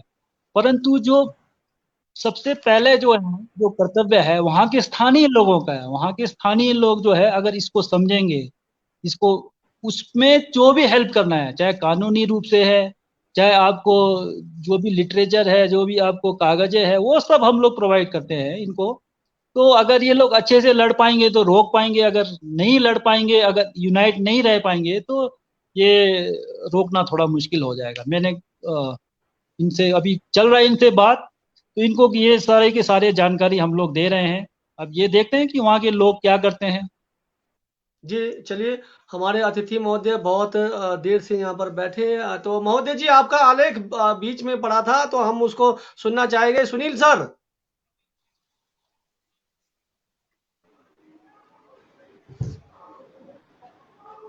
जी बोलिए। आपकी लाइट गई थी और आपका आलेख जो है उसमें अधूरा था, तो ज़रूर जो है उसको जी पढ़ाएँ आप। जो आप में संक्षिप्त, अब हम अंतिम पड़ाव की ओर है, उसके बाद हम अतिथि महोदय से कुछ और जानकारी जानना चाहेंगे। बहुत थोड़ा सा बचा है। जी, जी, आवाज आ रही है सुनेंगे। आपको? बिल्कुल, बिल्कुल आ रही है सर। चाहे सरकारी हो या ठेकेदारी, कुल्हाड़ियां बनों तक पहुंच गई। धरती सरासर यहाँ पर वनस्पति विहीन दिखने लगी। नीचे भी वन संपदा खोखली होने लगी और प्रभाव ये दिखा कि वनों का प्रतिशत कम होने पर वर्षा की मदमस्त बौछारें कम हो गई। वनों का प्रतिशत कम होने पर वर्षा की मदमस्त बौछारें कम हो गई। हवा में भी वो तेजी नहीं रही। हम यही कि स्वयं प्रकृति को चुनौती देने की मुद्रा में निकल पड़े। हाट बाजार में वो बन्या वातावरण नहीं रहा। वन क्षेत्र पहले से हिंडाल्को बाल्को ने सफाया किया। फिर खनिज दुहने के नाम पर ट्रकों ने खनिज ढो कर पहाड़ों की छाती पर दरिया दला। शहरी सभ्यता ने वन क्षेत्र चौपट कर दिया। आदिवासियों की स्थिति ना घर की ना घाट की हो गई। जैसा कि अभी हमारे साहब ने बताया, मैडम ने बताया कि वो ग्रामीण अंचलों में काम कर रही हैं, वन्य क्षेत्रों में काम कर रही हैं, तो हमने इसमें यही लिखा है कि आदिवासियों की स्थिति ना घर की ना घाट जैसी हो गई, पहले जैसी खूबसूरती आधी रह गई। बड़ा असमंजस लगा, कहाँ गई कपिल धारा की धधकती इठलाती बल खाती अगम्य जलधारा। दुर्गा धारा को चट्टान की रिशन वाला जल प्रपात कहाँ गया। कहाँ गई दुग्ध धारा की सफेदी चेहरों वाली खुशहाली गायब हो गई। सांवलापन बढ़ गया मगर चेहरे का सुकून नहीं बढ़ा। सांवलापन बढ़ गया मगर चेहरे का सुकून नहीं बढ़ा। आज इन्हीं बातों को सोचकर मन क्षुब्ध हो जाता है। विकास के नाम पर हमने असलियत खोई, पास रह गया दूषित वातावरण। खनिज दोहन करने के लालच में हमने वनों को नष्ट किया। खनिज दोहन करने के नाम पर हमने वनों को नष्ट किया और वातावरण को गंभीर बनाकर धरती को नंगा कर दिया। आधुनिक प्लांटेशन योजना ने तो और बेड़ा गर्क किया। वे खूबसूरत तो हैं कैक्टस और क्रोटन की तरह, मगर हमारे आम जामुन बबूल नीम नहीं बन सकते। रही सही कसर सड़क के किनारे अवैध कब्जों ने पूरी कर दी। रही सही सड़क के किनारे अवैध कब्जों ने पूरी कर दी। बॉक्साइट जल पहले से ही भारी था। बॉक्साइटेड जल पहले से ही भारी था, अपच वाला था। हाँ, हवा में वो तासीर थी जो जंगलों के विनाश से खत्म हो गई। हमें ध्यान रखना चाहिए कि मंदिरों की घंटियों का स्थान कभी हमारे कैसेट नहीं ले सकते, ना ही विद्युत शिखा लप लप जलकर धृत ज्योति बन सकती है। यानी हम बिजली के बल्ब लाख जलाएं, लेकिन घी की ज्योति का प्रकाश एक अलग रहता है। विद्युत शिखा लप लप जलकर धृत ज्योति नहीं बन सकती। हमें नवीन मूल्यों के आगे पुराने मूल्यों को नहीं छोड़ना चाहिए। लगता है वृक्ष कराह रहे हैं, लगता है वृक्ष करा रहे हैं। नकृतम सरला भक्तम गत्वा पश्यम बनी स्थलीम छिदंते नत्पादपा कुब्जा तृष्टम प्रजाप्रतम। लक्ष्मण जी, रामचंद्र जी वन में जब विहार कर रहे थे तो लक्ष्मण जी ने पूछा क्या है, तो रामचंद्र पेड़ को कोई नहीं काट रहा और सीधे आज नकृतम सरला भक्तम गत्वा पश्यम बनी स्थलीम छिदंते नत्पादपा कुब्जा तिष्ठम प्रजाप्रतम। आज घंटियों की टननन की जरूरत है, कैसेट प्रवाह की नहीं। हमें अपनी वन संपदा की रक्षा एकजुट होकर करनी चाहिए और देश को दूषित वातावरण से बनाना चाहिए। मेरा आलेख यही खत्म हुआ। नमस्कार। मैं आप सभी लोगों को बहुत बहुत हृदय की गहराइयों से धन्यवाद दे रहा हूं। मैडम जी को भी और सामने बैठे भाई साहब जी को भी, साथ साथ राम भगत नेगी जी को भी।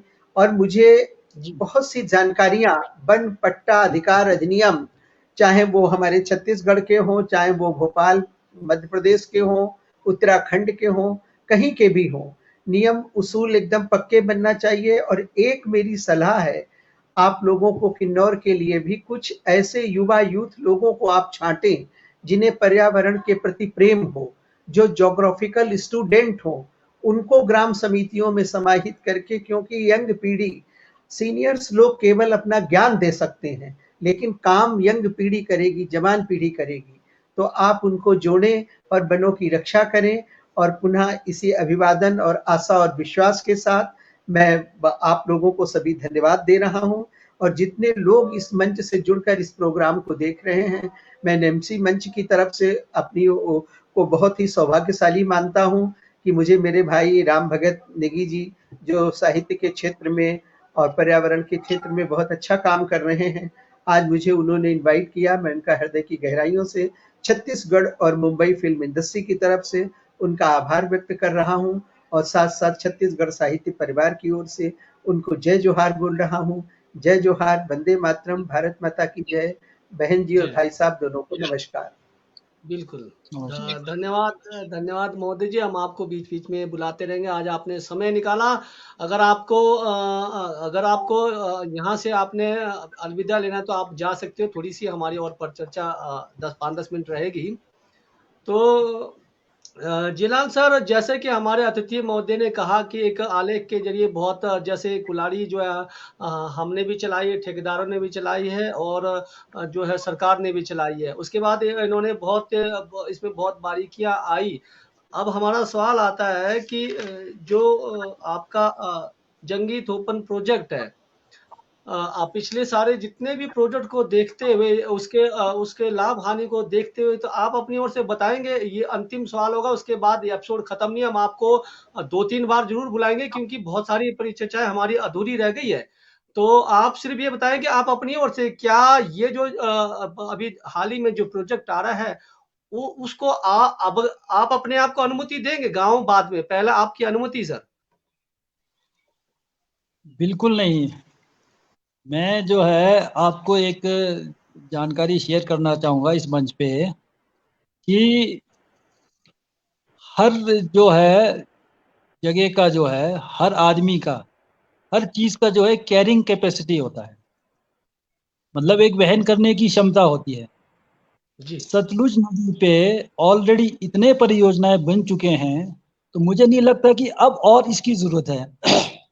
जी, इस पे अभी थोड़ा-सा लंबा है मेरे पास, एक जी, स्टडी भी हुई है इस पे CEIA के नाम से, जी, क्यूमुलेटिव एनवायरनमेंट इम्पैक्ट असेसमेंट के नाम से। ये 2014 में है, भारत सरकार के वन एवं पर्यावरण मंत्रालय के दिशा निर्देशों से ये जो है कि एक एक नदी में एक जो रिवर बेसिन में कितने प्रोजेक्ट बनने चाहिए, इसके ऊपर बहुत इस पे चर्चाएँ होती रही, तो इनको जो है यहाँ पे जो हमारे जो डायरेक्टरेट ऑफ एनर्जी हिमाचल सरकार की, इनको ये ज़िम्मा दिया और 2014 में इस पे स्टडी भी हुई है और इसमें इसके बारे में कभी ये बहुत लंबी वो है, मैं कभी दोबारा चर्चा करूँगा, पर इसको मैं एक शॉर्ट में बताऊँगा आपको कि जी, इसमें जो है देश के नामी जो है संस्थाएँ हैं, IIT रुड़की और आपका जो देहरादून में जो फॉरेस्ट जो रिसर्च की जो इंस्टीट्यूट है ये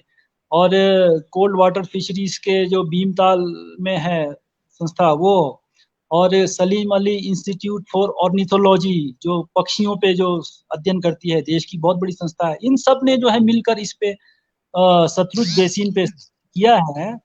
तो उसमें भी बहुत सारी चीज़ें अब कहना अच्छा तो नहीं लगता है। तो ये जो स्टडी करते थे, ये कंपनियों के गेस्ट हाउस में ही ठहरते थे और कंपनी वालों के साथ ही रहते थे। तो इससे जो है हमने बहुत बड़ा एक बार जो आपका जाखड़ी में जो है इसका एक पब्लिक हियरिंग हो रहा था, तो हम किन्नौर से 25 लोग गए थे। आदरणीय जी, आर.एस. नेगी जी थे हमारे साथ, हम लोग गए थे तो वहाँ इनकी इतनी धज्जियाँ उड़ाई थी हमने कि आप लोग जो है स्टडी कर रहे हैं किन्नौर में ऊपर, नीचे तो प्रोजेक्ट बन चुका है जो बर्बाद होना था हो गया है। तो आप जी, किन्नौर पे जो है इसका इम्पैक्ट पड़ना है, तो आप किन्नौर में पब्लिक हियरिंग कराइए और हमारे कहने के बाद जो है इन्होंने किन्नौर में पब्लिक हियरिंग इनको करानी पड़ी। रिकांगपिओ में कराया, पू में कराया, इन्होंने लिप्पा में कराया। तो इसमें ये स्टडी की कॉपी मेरे पास अभी भी है यहाँ पे, ये। जी, तो ये स्टडी में भी इन्होंने बहुत जो है आप बड़े-बड़े इसमें संस्थाओं के नाम हैं, पर स्टडी में जो है इसमें बहुत इन्होंने इसमें भी बहुत जोल-जाल किया था। तो 1500 पेज का इन्होंने एक बहुत मोटा जो है एक ये स्टडी रिपोर्ट बनाया था और आदरणीय आर.एस. नेगी जी ने इसको 1500 पेज को पढ़ भी डाला। और इनके साथ जो इनके जो नॉन ऑफिशियल जो इनके मेंबर्स थे, एक खंडूरी जी थे, उन्होंने खुद नहीं पढ़ा था। उनके जो क्वेश्चन का आंसर जो है इस रिपोर्ट में वो नहीं दे पा रहे थे। तो ये बहुत ही मतलब इस तरह की रिपोर्टें बनी हैं। इसमें भी ये कैरिंग कैपेसिटी के बारे में लिखा है। परंतु इन्होंने इसमें चालाकी क्या की कि इन्होंने जो हाइट के हिसाब से जो है इसमें एक नदियों में जो है रिपेरियन डिस्टेंस होता है। मतलब एक प्रोजेक्ट और दूसरे प्रोजेक्ट के बीच में कितना नदी को छोड़ा जाना चाहिए, फ्री फ्लो छोड़ा जाना चाहिए। तो इसके बारे में इन्होंने इसमें लिखा है। तो हमारे जो 2000 मीटर से ऊपर वालों के लिए तो इन्होंने सिर्फ 500 मीटर का ही रिकमेंडेशन दिया है, क्योंकि यहाँ जी, अभी नहीं बना था, यहाँ बनना है। और नीचे जो है बिल्कुल जो आपका 1000 मीटर से नीचे है, वहां पे इन्होंने 2 किलोमीटर 3 किलोमीटर छोड़ना चाहिए ऐसा लिखा है। वहां कहाँ से छोड़ना, वहां तो ऑलरेडी बन चुका है 2-3 किलोमीटर, आप कहाँ से छोड़े। तो ये जी, स्टडीज होते रहती है, बहुत बहुत बड़े बड़े लोग आते हैं स्टडी करते हैं, पर जब तक एक बात मैं कहना चाहूंगा, जब तक लोग जागरूक नहीं होंगे, जब तक लोग अपने अधिकारों अपने कर्तव्यों के प्रति जागरूक नहीं होंगे, ये चीजें ऐसे ही चलता रहेगा। बहुत सारे लोग आएंगे स्टडी करेंगे, क्या से क्या लिख के जाएंगे। इसमें मैं आपको एक सिंपल इसमें एक मिस्टेक एक मैं इसमें कहना चाहूंगा। ये इतनी बड़ी स्टडी हुई थी, इसमें एक जगह इस रिपोर्ट में ये लिखा गया था कि हंगरंग वैली जो हमारा किन्नौर का हंगरंग वैली है, तो इस रिपोर्ट में ये लिखा है कि हंगरंग वैली में फगली और हालडा त्योहार मनाया जाता है। अब आप बताइए कि ये फगली और जो हालडा त्योहार है वो तो लाहौर में मनाया जाता है। तो इस तरह की मतलब झूठे चीजें इसमें लिखा हुआ है।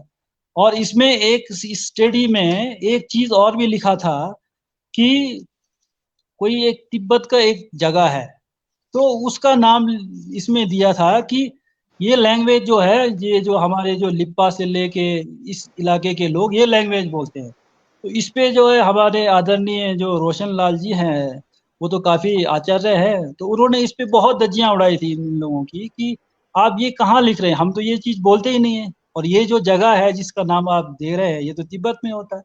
तो स्टडीज होगी, अगर आप इसको पकड़ नहीं पाएंगे तो ये स्टडीज बड़े बड़े नाम है इसमें, तो उसको लेके तो सब बोलेंगे अच्छा ही स्टडी हुआ होगा। तो कहने का मतलब जंगी ठोपन क्वारी तो आपको पता है, मैं जैसे एक ज्योग्राफी का स्टूडेंट रहा हूँ, जियोलॉजी भी जो है इसमें ज्योग्राफी में हम लोग पढ़ते ही हैं। तो जंगी थोपन क्वारी जो है, एक जो भी जियोलॉजी के स्टूडेंट यहाँ सुन रहे हैं या जिनको भी थोड़ा सा पता होगा, तो किन्नौर में एक सबसे बड़ा फॉल्ट है, जी, जो जियोलॉजी में एक फॉल्ट होता है, वो क्वारिक फॉल्ट के नाम से। और ये क्वारिक फॉल्ट कहाँ से शुरू होता है, ये आपका अकबा से ही शुरू होता है। तो ये एक फॉल्ट के ऊपर आप इतना बड़ा जो है प्रोजेक्ट बना रहे हैं, और इससे जो वहां पे एक बहुत बड़ा एक जो डैम बनना है, उससे जो आइसोस्टेटिक जो एक प्रेशर जो बिल्डअप होना है, उसके बारे में कौन सोचेगा। तो ये कहने के लिए बहुत सारे चीजें हैं, पर समय थोड़ा कम है, तो चर्चा तो ये तो मतलब अगर चार समय पांच दिन समय की का करनी। पाबंद है आप, का पाबंद है, 1 घंटे का एपिसोड है, हमने 1.5 घंटा चलाया। लेकिन अगली बार मैं आपको चाहता हूँ कि हमारे आरएस नेगी को भी आप जोड़ें और इस एपिसोड को हम 2-3 एपिसोड भाग बनाकर तसल्ली से लोगों को समझाएं कि कितने नुकसान है, कितने फायदे हैं। तभी लोग, क्योंकि सर ज्यादातर जब भी कंपनियां आती है तो नजर जो है ऐंठने के लिए कुछ बेरोजगार लोग भी चाहते हैं कि रोजगार मिले, और कुछ ठेकेदार लोग चाहते हैं कि ठेका मिले, और कुछ राजनीतिक दल चाहते हैं कि पैसा जेब में आए। तो इन्हीं वजह से हम कमजोर हो जाते हैं। तो मिलते हैं सर अगले एपिसोड में, तो तब तक के लिए नमस्कार। मैडम जी नमस्ते। नमस्ते मेरा भी। जी सर जी, दिक्कत आई आपकी शायद सिग्नल में, तो हम आप अलविदा ले रहे हैं। मैडम जी आपने समय निकाला हमारे पेज के लिए। हाँ, अब मैं एक एक गुजारिश और करना चाहूंगा, अगर आप लोगों के कुछ भी क्वेश्चंस है, जो भी दर्शकों के या आप लोगों के, अगर ये एमसीएन के पेज पे या अदरवाइज भी कोई भी व्हाट्सएप पे अगर आप लोग मुझे भेजें, या आप मुझे टेलीफोनिकली भी आपको जी कुछ आपको डाउट्स है अपने को लेके, तो आप इसको जो है आप ये डाउट्स अपने क्लियर कर सकते हैं। जी मैडम जी कुछ कह रहे थे आप। मैं जियालाल सर का धन्यवाद करना चाहूंगी, इन्होंने पूरा समय दिया और पूरे नहीं, विस्तार से जानकारी दिया, और जो हमारे लिए जानना बहुत जरूरी था। तो एमसीएन के माध्यम से जो आज हमें जानकारी मिला है, कोशिश करेंगे कि हम इसको मतलब आगे व्यापक लेवल पे इसको प्रचार प्रसार करें। मैं कोशिश करूंगी महिलाओं को भी जागृत करूं, ज्यादा नहीं तो कम से कम आसपास 1-2 को जी करूंगी, ताकि और आगे बढ़े। तो सर का बहुत बहुत धन्यवाद। जी धन्यवाद। धन्यवाद। जाते जाते मैं एक छोटी सी रचना आप लोगों को, सर जाते जाते छोटी सी रचना है, जरूर सुनना है उसको। बिल्कुल सुनिए। सरकार ने लॉकडाउन जो है आंशिक लॉकडाउन किया है। उस आंशिक लॉकडाउन क्या क्या है, थोड़ा सा मैं कविताओं के बारे में बताऊंगा। जिन जो दर्शकों के आज मैंने जो प्रतिक्रिया नहीं पढ़ी अतिथि महोदय के कारण, समय के कारण हम नहीं बता पाए, क्योंकि वो और ज़्यादा विस्तार से जानता। अगले एपिसोड में आपके सबकी जो बातें हम रखेंगे। लेकिन सबको पता है कि जैसे कि आंशिक एक लॉकडाउन जो है सरकार ने तय किया, तो उसके बारे में सबको जानना चाहिए कि किन-किन चीज़ों पर जो है उन्होंने रोक लगा दी है, तो ध्यान दें। तो सरकार ने दिए है आदेश, शीर्षक है सर आंशिक लॉकडाउन। सरकार ने दिए आदेश, लॉकडाउन नहीं आंशिक है। सरकार ने दिए आदेश, लॉकडाउन नहीं आंशिक है, पूरा बंदिश नहीं प्रतिबंध है। पूरा बंदिश नहीं प्रतिबंध है, जरूरत की सब चीजें खोली है, समय सीमा बंद होने की 6 बजे बोली है। जरूरत की सभी चीजें खोली है, समय सीमा बंद होने की 6 बजे बोली है। दूध, सब्जी, मीट, चिकन, राशन खुलेंगे, बस ठेके आपके सभी जगह बंद रहेंगे। बस ठेके आपके सभी जगह बंद रहेंगे। मिट्टी, तेल, गैस, पेट्रोल, डीजल मिलते रहेंगे। बस 5 ही लोग साथ चलेंगे, दूरियां बनाकर साथ चलेंगे। बैंक, इंश्योरेंस, एटीएम आदि नियम से रोज खुलते रहेंगे। बैंक, इंश्योरेंस, एटीएम आदि नियम से रोज खुलते रहेंगे। सारी सुविधाएं सभी को मिलते रहेंगे, इसलिए भीड़ लगाने की जरूरत नहीं। हाँ, इसलिए भीड़ लगाने की जरूरत नहीं। बिना काम का अब बाजार नहीं, अब बिना काम का अब बाजार नहीं। ढाबे, दवाई दुकान, अस्पताल खुले रहेंगे। ढाबे, दवाई दुकान, अस्पताल खुले रहेंगे। बिजली, इंटरनेट और केबल सेवा मिलते रहेंगे। शिक्षा संस्थान सब 31 मई तक बंद रहेंगे। ध्यान देने वाली बात है, शिक्षा संस्थान 31 मई तक बंद रहेंगे, लेकिन मेडिकल, नर्सिंग और बीडीएस संस्थान ये खुले रहेंगे, क्योंकि ये कोविड के लिए अपना समय निकाल रहे हैं। आगे है, शादियों में नहीं कोई अब प्रतिबंध। अगर युवा जोड़ी अगर शादी करना चाहती है तो उन्हें कोई प्रतिबंध नहीं है। दूल्हा दुल्हन सहित 20 लोगों की अनुमति होगी। ये ध्यान देने वाली बात है, दूल्हा दुल्हन सहित 20 लोगों की अनुमति होगी। धाम और आम की नहीं कोई अनुमति। अब धाम नहीं होगा, आपको वरमाला पहना और सीधा जाना है। तो कृषि मजदूरी के लिए मिली है सारी छूट, और कृषि और मजदूरी जो हम करते हैं खेतों में, इसके लिए मिली है सारी छूट। बस 5 से ज्यादा नहीं होगी कहीं भीड़ की छूट। बसें, एम्बुलेंस रोज चलती रहेगी नियम अनुसार। निजी गाड़ियों की जरूरत पर मंजूरी मिलेगी। बसें, एम्बुलेंस रोज चलती रहेगी। निजी गाड़ियों की जरूरत पर मंजूरी मिलेगी। सरकारी और निजी कार्यालय पूरा बंद। सरकारी और निजी कार्यालय पूरा बंद, लेकिन सभी कर्मचारी घर में होंगे, ताला बंद। ये भी ध्यान देना है, आसपास रहना है, कभी भी इमरजेंसी में बुला सकते हैं, लेकिन सभी कर्मचारी घर में होंगे, ताला बंद। धारा 140 का पालन सब करें। आंशिक लॉकडाउन कहीं हमारी गलतियों से बने नहीं फिर से पूर्ण लॉकडाउन। धारा 144 का करें पालन सब। आंशिक लॉकडाउन कहीं हमारी गलतियों से बने ना पूर्ण लॉकडाउन। अपना ख्याल सभी रखें और सेहत बनाते रहे। कोविड को हराना है। आंशिक लॉकडाउन का नियम हम सब ने अपनाना है। तो ये छोटी सी रचना थी सर, ये आंशिक लॉकडाउन है। अगर हमने फिर से गलतियां किया तो हम पूर्ण लॉकडाउन में जाओगे। तो मैडम जी आप सबका धन्यवाद। जितने भी दर्शक है सर आपका भी धन्यवाद। तो मिलते हैं आपके साथ जल्दी सर, आर.एस. नेगी के साथ और अन्य अतिथियों के साथ अगले एपिसोड में। नमस्कार, जय हिंद, जय किन्नौर। स्वस्थ रहें जी, सुरक्षित रहें।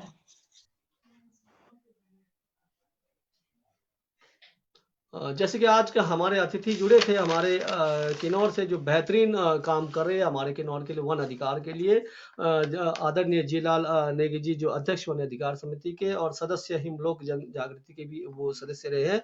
और सुनील दत्त जो मिश्रा, सुनील दत्त जी आदरणीय जो जुड़े थे मुंबई इंडस्ट्री से और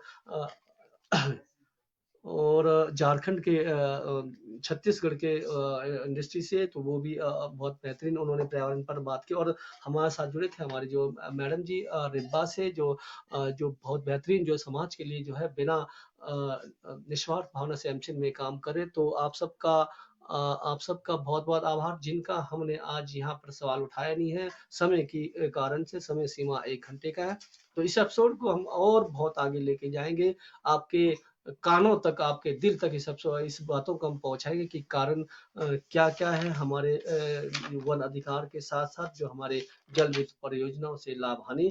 तो मिलते हैं अगले एपिसोड में। कोविड के कारण शायद हम जो ये जो किन्नौरी संध्या एपिसोड है, शायद हम वो जो 50वां एपिसोड जो मनाना चाह रहे थे, जो बेहतरीन तरीके से शायद दिक्कतें आ रही है, क्योंकि हमने उसमें कुछ ट्रेडिशनल टाइप का काम करना था। तो हो सकता है इस एपिसोड को हम आगे लेकर आए, लेकिन आपको किन्नौरी संध्या में कुछ ना कुछ हम आपको ज़रूर लेकर आएँगे। तब तक के लिए नमस्कार, जय हिंद, जय किन्नौर।